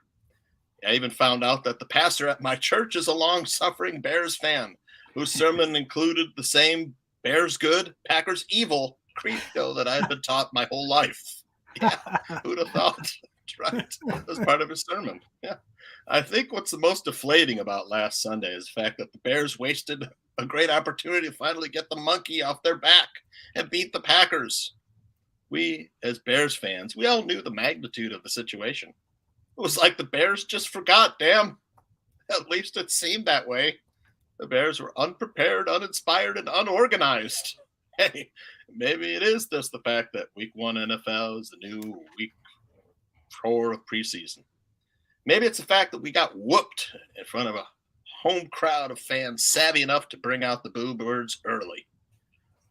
Whatever the reason, the Bears had 7 penalties for 61 yards, virtually no pass rush. In fact, there were only 6 pressures on Jordan Love the whole game. And on the Bears' first 7 drives, 15 plays went for 0 or negative yards. And the offense was 3 of 13 on 3rd down. And Justin Fields seemed confused and unable to execute the play calls. Fans were torn between blaming the coaches and blaming the quarterback. Whatever the reason, the Bears how's that for bad? I felt a twinge of deja vu, like it was 2019 all over again, where we had high hopes for a young Bears team and a young Bears quarterback. That season turned to doubt about the quarterback, the coaches, and the players, with many Bears fans, myself included, realizing that maybe these coaches weren't all that we thought they were. It was the second year of Matt Nagy regime that fans started to feel that maybe Mitch Trubisky, Matt Nagy, and Ryan Pace were frauds. And here we are, wondering if Justin Fields, Matt Eberflus, and Ryan Poles are frauds. Yeah, it's the Bears cycle, although I don't have that graphic anymore. But if I did, it would be up there. Oh, yeah. Maybe the current NFL is too big for them. I have to agree with Barfly Tailgate host Aaron Current, who recently tweeted that Eberflus coaches a defense that no longer works in today's NFL. It's hard for me to disagree with that after Sunday. True. Yep. And maybe the current Bears regime isn't the right group to lead the Bears forward into a new era of the NFL. Maybe they can't adjust. Maybe they're too stubborn. Maybe these players aren't the right players to get to a Super Bowl and win it. I hate to blame coaching first, but it's their job to make sure that these players are prepared for the biggest game in years. It's their job to make sure they put together a game plan and have a strategy good enough to win. Hits went to shit, and the team was not prepared. How unprepared were they? Aside from the penalties and inability to convert 3rd downs on offense and get off the field on 3rd down on defense, the Bears' own head coach, he was unprepared for his own post-game press conference. You can't make this up. Coach Eberflus, when asked how he thought his franchise quarterback Justin Fields played, said, "Have to look at the tape." Have to look at the tape, Coach. Were you at the game? Surprising and alarming how unprofessional the team looked during the game. That carried over to Coach E's presser. I don't know. Maybe he was busy updating his resume after the game. If he wasn't, he should be getting that polished up. He might need it soon. And Luke Getsy, the play calling was so predictable, so ineffective. I thought Matt Nagy had stopped by and the team let the ball call some screen passes for old time's sake. Seriously, I thought Getsy was going to set the record for most screen passes called in an NFL game. The formations were so obvious to the Packers that, like I said before, 15 plays went for 0 or negative yards. The team was 3 for 13 on third down. Don't get me started on the soft zone coverages of an Allen Williams. Here's quarterback Jalen Johnson. I feel like we got to get back to the drawing board. I think we came out, we weren't who we thought we were. That's coaching. Yes, players have to execute, but it falls on the coaches to have the team prepared, to make adjustments, to call plays that are effective against what the opponent is doing, and the Bears coaches did not do that. Hey, it's also highly possible that maybe these players just aren't good enough yet. Maybe the talent level isn't on par with the rest of the league, and maybe Poles' roster isn't as good as we all thought. Maybe Chase Claypool doesn't want to be here. But you know what the truly terrifying part of the post-game, post-mortem is? It's that maybe the franchise quarterback might not take that necessary step as a quarterback. At times, Justin Fields looked confused, hesitant, afraid to throw deep, and afraid to take off and run. A few times he had room to run, and it was almost as if you could see him thinking, I better not. Maybe the coaches told him to run less this season. Who knows? It's a huge part of his game. It's what destroys the defense. My biggest concern is that the Bears organization, for whatever reason, over the decades, have been unable to develop quarterbacks. Maybe we need to hire a former quarterback as a GM or head coach. Whatever the solution, Eberflus, a former defensive coordinator, Poles, a former offensive lineman, and Getsy, a former offensive assistant, might never be the right people to turn Justin Fields into that next level quarterback. Don't believe me? The Jim Harbaugh talk has already begun after week 1. If the Bears can't develop a quarterback, we all know Dan Aguirre, especially if Fields were to go to another team, he would come back as a superstar and shoot us right through the heart. What I do know after this first game is that there'll be no more excuses for players like Claypool and Fields. I've said all along this whole season rests on Justin Fields. We don't want to overreact to week 1, but next year's quarterback class is loaded for the draft. We need to find out this year whether Justin Fields has what it takes or is just another washout like Mitch Trubisky, the last Bears quarterback to carry the weight of a beleaguered and desperate franchise. That is Bears State of Affairs.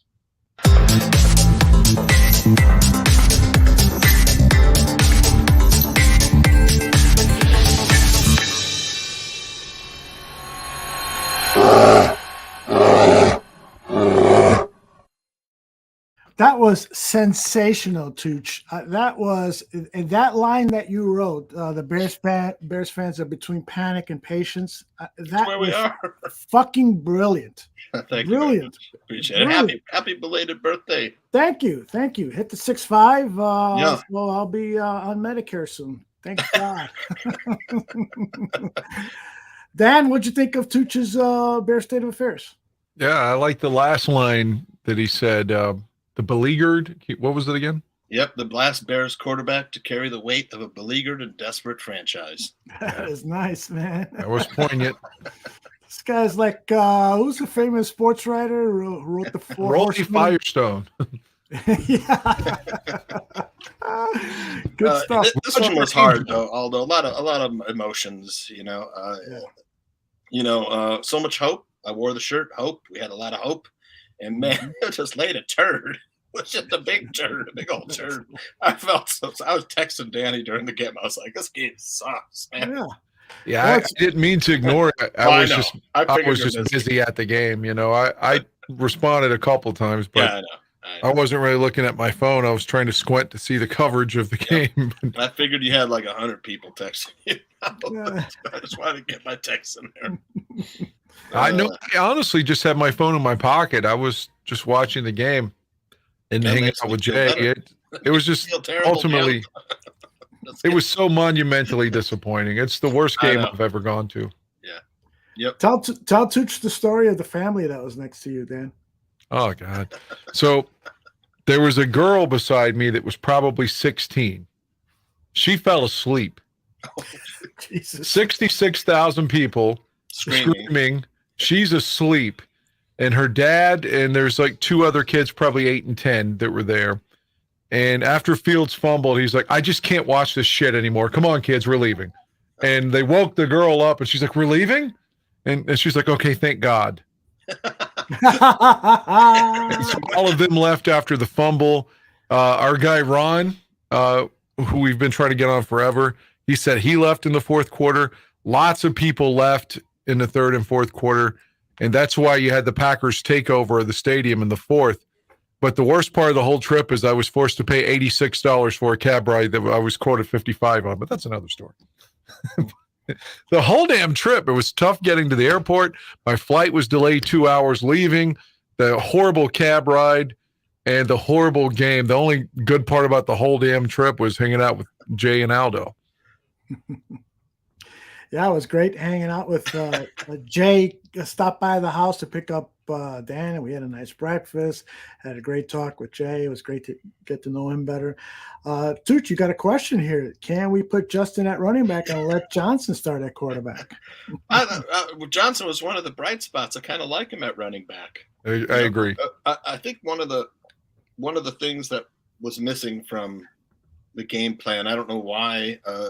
To me, like I said in Bears State of Affairs, there were a few times where I was like, I could see, from the faraway view, run, man. There's nobody. You get like 25 to 50 yards, run. And he looked like he wanted to. He started to run, then he thought again. He's like, maybe their coaches said not to run or something. But that's what softens up the defense. Yeah. Then they got to start playing Justin Fields escaping. I mean, you saw what was the game recently with Mahomes? Mahomes kept moving the sticks in that Thursday night game with his feet, with his legs, man. Yep. It's just he knew his receivers would drop the ball. Yeah, that's. Yeah. But yeah, although your film thing, where at the top of his drop, he's got to let that ball fly because DJ Moore was wide open, and that's NFL open. Indeed. That's he's not used to seeing that. He had an awesome offensive line. There's 2 NFL first-round picks from Ohio State in the NFL this past season. There's plenty of Ohio offensive state linemen who are in the NFL now.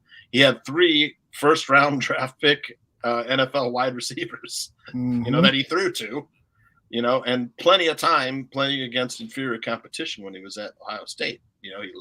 He could wait for a guy to get open, or guys were so wide open that he knew it immediately. In the NFL, he's not knowing it immediately, and that's been that was the issue on Sunday. Dan mentioned this to me before we went live, and Cliff has brought it up in the chat. Jaquan Brisker complaining about Bears fans booing at the game. Dan, what do you think about Brisker's comments? And then Tooch, jump in.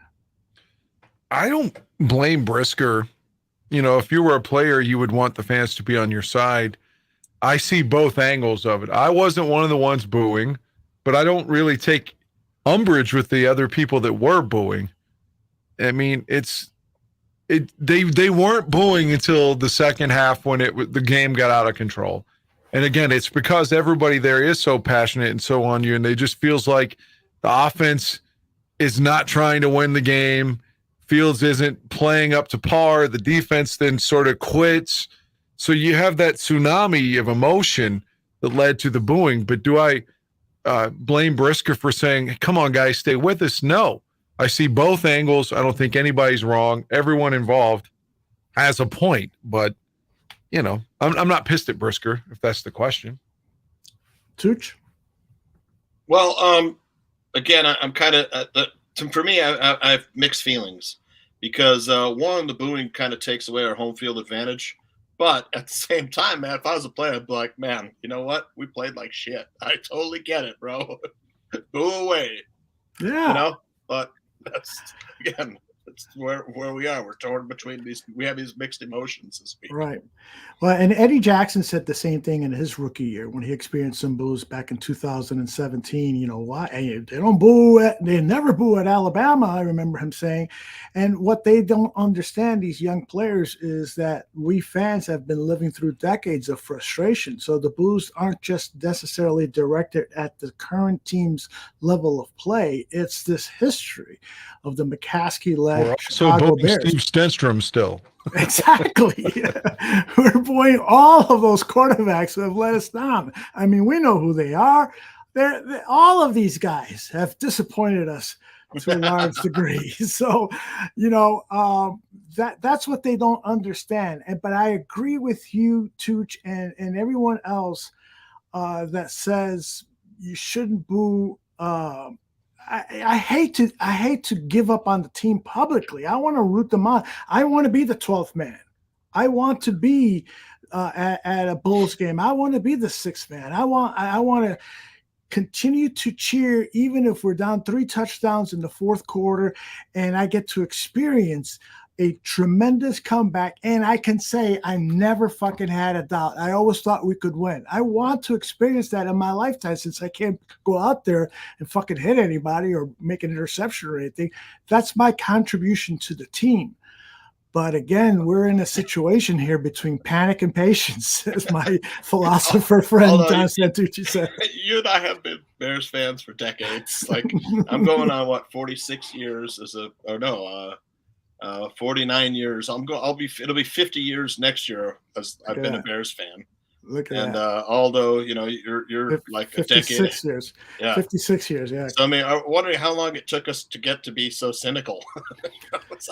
It was decades, I know, but I don't know how many decades. But yeah, I mean, I was growing cynical in the early 80s, and then Dicker came in, and I said, wait a minute, this crazy motherfucker might be onto something here.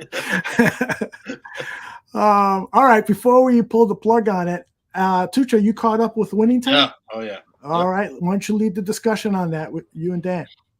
Well, it was a really good episode. I like lots of Larry Bird, but we only got a little bit of Larry. But it was a Kareem episode. You got into the Kareem. I really love the spot where people were giving him jazz albums. Finally, that was really touching and stuff. And then, of course, you had the Jerry Buss forgot to get divorced before he got married. Like, what the fuck? How can you forget that shit? I don't blame Honey for walking out on him. But, it's like, how do you forget that? He's like, I don't know. He's such a foodable. I don't know if that's the word, but the Jerry Buss character is great, and John C. Reilly is so good at playing him. Yeah, Tooch, what'd you think? I mean, Dan. I would say, first off, I enjoyed watching it with you personally. And it's not like I wasn't entertained, but I thought the episode was the worst of the entire run of the series. It was too rushed. I mean, it's not just because you have the 82 and 83 finals just like they didn't matter, but there's some holes in this plot too. Like, for example, the last episode we had Kareem saying, I don't want to re-sign here because of you. At the skating rink, right? And then they forgot that. It's not followed up on. Right. There's nothing. He's just suddenly re-signed. It's just completely forgotten. Or we just saw him either an episode or two ago being married, and we see her come home late one night, and suddenly they're getting divorced. It's just like everything in the last episode was rush, rush, rush, rush, rush, and then it was still only 45 minutes. It's supposed to be an hour. If there's only 7 episodes in the series, then give me a full fucking hour of each one. And maybe you wouldn't have to rush and put 2 full seasons into one episode. Right. And then, like I said, the thing with Kareem was so, like, it was such a big deal. I don't want to re-sign here because of you, because you think I'm envious of Irvin. What a line. And then suddenly they don't even explore the fact that he re-signed. Maybe it's implied because of the fire. Yeah. Like he needs money now. I don't know. They just let it go. There was a hole in it there. And I just thought the 2 seasons of 82 and 83 to just be thrown away. That's the only thing about the series I haven't liked really so far. I got to agree with Danny too on that. And Danny, do you remember the Moses Malone Sixers beating the Lakers? I've seen the series. In retrospect, I was too young at the time to watch it live. Faux. That's what Malone, excuse me. Moses Malone said after they swept everybody in the series, in the playoffs. Faux. Yep. Well, Moses, I lost my train of thought. I'm sorry. I was just saying I didn't get to see that one live because I was too young at that point, but I knew about it. And I just felt like that to forsake those 2 years like that, It wasn't the best part about the series. Let's just say that. Yeah, it was like Aldo said, it was rushed, or Dan said it was rushed. Yeah, you know, the and Dan Aguirre just said this, and it made me think. You know, the relationship Jerry Buss has with his wife, who's now at the end of that episode is suing him for divorce, was extremely rushed. You know, you can't build any emotional attachment to a character if all you're going to show is her being wooed by Jerry Buss, the daughter being jealous about the relationship, feeling untrustworthy of her now stepmom, and then all of a sudden she shows up one night inebriated and announces that that's the way the marriage is going to be. I mean, that whole relationship didn't have time to build like Magic and Cookie. You know, you can feel when that scene where Magic and Cookie embrace and he asked her to get married. I was touched by that. Yeah. And that worked because they devoted a lot of time to that, right, to make it work. The relationship with Jerry Buss and this ex was just not handled well. And I would have liked to see more of that actress because it looked like she has some acting chops, but I don't know. To add to your comment about Cookie, there were so many episodes in the past where he was talking to her where it felt irrelevant. It's like they were forcing his phone call with Cookie in. But now, because of the payoff that they're getting married, then all of those scenes where it felt like they're being forced in, they matter now because of the big payoff at the end where they're going to get married. And the stuff with like, wait, they just got married last episode. Now they're getting divorced. Like, oh, it's supposed to be a year or two later. Well, fuck. Like, there should have been, oh man, again, I'm not trying to criticize Jeff's book or the showrunner. I want them to renew it, but this was really bad in that aspect. I mean, if you've got 7 episodes, then maybe you should have gotten them married like 2 episodes before and shown a little bit of dissension building or something. Yeah. And the thing with Kareem is big.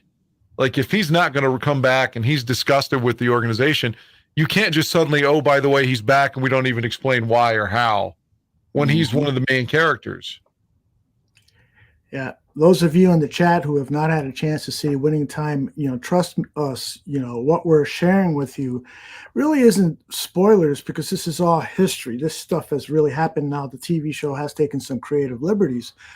But I know if you give this show a chance, in fact, we had somebody in the chat room last week said, thanks, guys. I binged all the episodes up until now, and it's been fucking great. So I hope you guys all do the same thing because it really, really is good. By the way, just a little tease here. Next week, we're going to have a very special guest, Bob Tucker, who was a cameraman and producer for NFL films for decades and was one of the pioneers of the Hard Knocks HBO series. He's going to be with us to talk about his new book where he shares stories from filming. That's the book you gave me, right?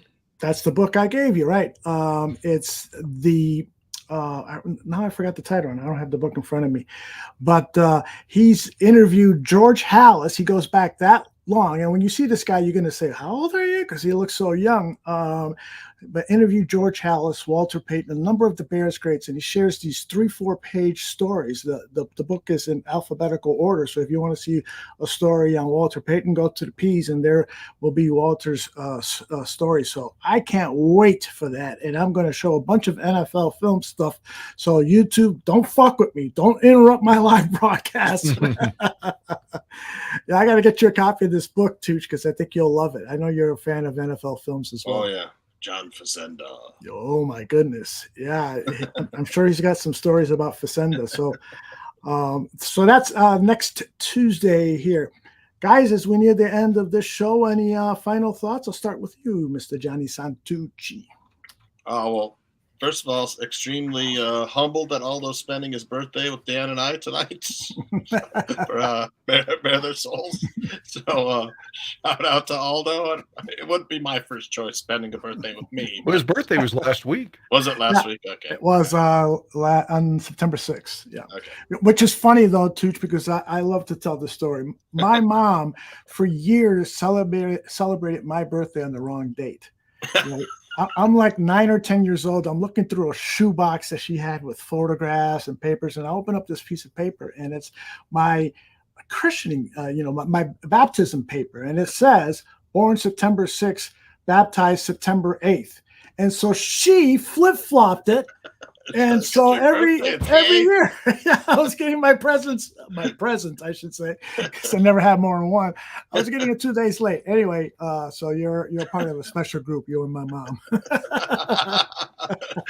Yeah, and I just wanted to say we've been having some more folks dropping by on Friday nights for weekend sports betting tips. I noticed that. Nice. And it's been nice interaction or nice numbers on X. Now I keep calling it Twitter. I can't call it X. Yeah. Whatever. Kind of a stupid name though, X. I don't know what it really is. I mean, but he's got the X spaceship, the X this, X that. I think everything he owns, he wants to name X. Okay. All right. I think his wife, if he ever gets married, she's probably going to be called X too. Grimes. Isn't Grimes his wife? I don't know. I don't even know he's married. The cosplay model in social media personality. I thought he was gay. Well, I mean, like he seems like a British James Bond. Like I don't know what his nationality is, but he seems foreign. I thought he was gay just by his voice and his mannerisms. I really did. I'm not trying to be funny. I thought he was gay. He's South African, I think. Whatever it is, he seems gay. But South African accents, they all say it sounds villainous. It does. South African accent. That's a good way to put it. Yeah. Dan, any thoughts before you run off to save some lives? Very tired. I wish I didn't have to run off to save lives, but I got to work on my high school broadcast for Friday too. So it's good that I'm working, and I need the money obviously. But we also need a win desperately with Kansas City vastly approaching in week 3 and even more difficult of a game than the at Tampa week 2. I mean, you can't assume any game is a loss, but right now you're staring at 0-3, especially if they play the way they did Sunday. So I'm hoping somehow they show up and make believers again of us all, because I'm sure they're going to be 8 or 9 point underdogs. They're going to deserve to be 8 or 9 point underdogs. And if we want to make the playoffs this year, it's got to start Sunday. It really does. I mean, statistically, over the years, if you get to 0-2, the percentage of your chances of making the playoffs goes down by like 50%, but 0-3 is almost non-existent. I know the Chargers made it 0-4 from 92, but that's an aberration. So if they want to do something with this season, they've got to win, and they got to play with some heart, some emotion, and just give a fuck. And again, with Gordon out, that's going to be tough on defense. I think Kyler Gordon was going to be pretty good this year, and I'm rambling, but I really want the Bears somehow to get this victory, but I'm not sure if they can. Yeah, I think, one of the good things is that maybe we just got done with the worst loss of the 2023 season. Maybe it's nothing but uphill. Maybe it's not going to be a miserable season. Maybe next week in Tampa, Justin Fields is going to pass for 250 to 300 yards, throw for a couple of touchdowns, run for another, and the Bears defense is going to sack the shit out of Baker Mayfield. And then the following week at Kansas City, maybe we do pull it off. The Detroit Lions beat them. I know the Detroit Lions have a better roster, but KC could be in trouble. Maybe we do come out of that 2-1 before we come back here at home. It's possible. And so I'm holding out hope. I know I'm just setting myself up for another broken heart. I know that I am, but I choose to believe. I choose to have hope. I need a copy of that T-shirt too. Chuck. Yeah, all right. I gotta get you one. Obama when we need him. Fuck. Really? The audacity of hope, Brock. Yeah, I hope to be back in week 4, 2-1. That'd be great. That would be outstanding. Let me see if there's another final thought here. I think we talked about the booing of DeBriscoe, right? Yeah. What worries me about the Buccaneers is that Mike Evans is a beast out there. I'm afraid without any pressure up front, he's going to have his way out there. That's going to be an issue. The last time we went there, we lost by like 50. Do it. Was it that much? Couldn't have been. It was like 51-3, wasn't it? Oh my God. And let me say one more thing. I got to go, but that worries me. That game was kind of like Tom Brady rubbing it in our face because we'd beaten him the year before and mocked him for not knowing what down it was. Yes. Well, you better believe when we get to KC, Andy's going to want to beat us because they put my boy Matt Nagy down. Let's show them it's not Matt's fault. Let's win this one for Matt. It could be. Hopefully they say, let's let Nagy call the plays. Mm-hmm. Yeah, but I think they're going to try to rub it in our face and blow us out for Nagy. And it's just, somehow they've got to compete, and I hope they win. That's all I can say. Let me ask you guys this. I mean, isn't it to our advantage that Matt Nagy is calling the plays? Yeah, that's what I'm saying. Yeah, let him. Yeah, Matt, you want to call some plays? Yeah. Now, somebody told me, I think it was Greg Gabriel. Nagy's not calling plays. They just make it look that way. Andy Greg Gabriel said that on Gabriel Talks Football. Yeah, so I don't know. I don't know if I can believe that. I think that would be such a disrespectful thing to do to Matt Nagy. Not that he doesn't deserve it, but to lie like that to the fans and the national audience and so forth, to make it seem like he's I don't know what the benefit of that is. Well, all I know is that we have Alan Williams calling plays against Matt Nagy, so we ain't much better off. It's kind of a wash. Exactly. Swifty says we lost 38-3, but we won 2 straight versus Tampa Bay before that. Didn't they score 50? For real? I thought they scored 50. Am I really misremembering that point? I think you are, because the only 50-point games against us in recent memory are the Patriots and New England and Green Bay. Right, the back-to-back games. God, I thought we lost 51-3. I guess it was 38-3. Well, sorry, you were trying to flash that one too, right, Aldo? Yes. Mitch Trubisky 6 touchdowns against Tampa. Yeah, maybe that's what you're thinking about. We scored 50 on them. No, I was thinking about the game in Tampa in 21 that was so fucking bad. I was interviewing somebody with I forgot the name of the website, but he'll be a guest on Buffon 55 tomorrow night.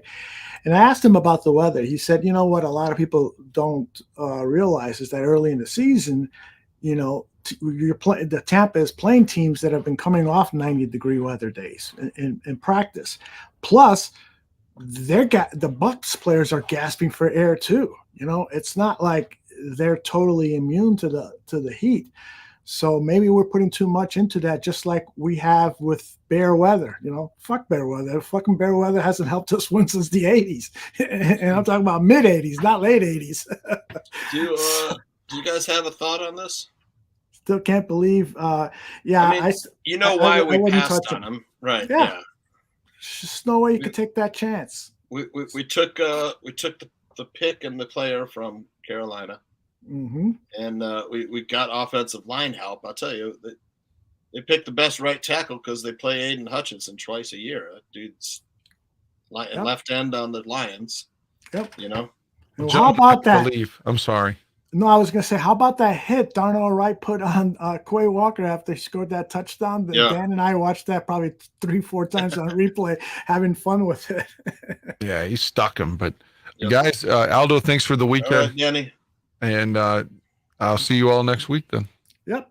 I'm going to pull the plug here on this episode of Bear Their Souls with Johnny Santucci. Zani, your target date for weekend sports betting is Friday night at 6 o'clock. 7 o'clock. Yep. 7 p.m. Central.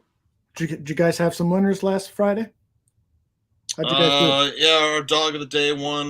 My free play did not win. I was rolling, but it's one of the few plays that didn't win. And then I think the other guys both hit. Yeah, can't win them all. That's why they call it gambling. How's your fantasy football team? Football team's all right. I'm playing you next week in the Barroom League. Yeah, be careful. I had the highest score. I know. I had the second highest. Oh, did you? Good matchup, but yeah. Early season matchup of the Titans of the Barroom fantasy football. Yeah. Sorry, my finger twitched. Next year we need to do a fantasy league with the Barflies. I'm sure many of them would like. How would you do that? You would just do like a daily league and people join in, or maybe we should do a confidence pool as opposed to fantasy. Yeah, we could do that. We have to poll the audience. Yeah. See what they want to do. But I'd love to. the most would be like like you're saying, everybody chooses guys, or they choose a winning team, like a survivor pool. Yeah. Or Danny likes the confidence pools, Okay. Ranks them and stuff. So it's not too late to do it like this season if we wanted to do it like starting week 4 or 5. Yeah, Dan, I did one with Dan. It was like he set it up on Yahoo. It was a couple of years ago. I joined his confidence league. It was just for fun. But. Well, thanks for inviting me, guys. Yeah. just kidding. All right, everybody. Love you, John Santucci. Love you too. Dan Aguirre. Go save some lives. See you next week. Lives. I'm going to try to pop in on Friday again. Okay. So, no worries. We're always there chat or BSing, listening to Sean talk shit about Chicago food like he did last week. He doesn't like deep dish pizza and Chicago hot dogs. What the hell's the matter with him? He was trying to bust our balls. Weekend sports betting tips on Friday evenings here on the Barroom Network, and tomorrow we've got a good lineup. Bar Down talking hockey in the afternoon. Mac and Reed talking about the Bears, and then Buffon 55 where we will preview the Bucs game. So full day tomorrow. Good night, everybody.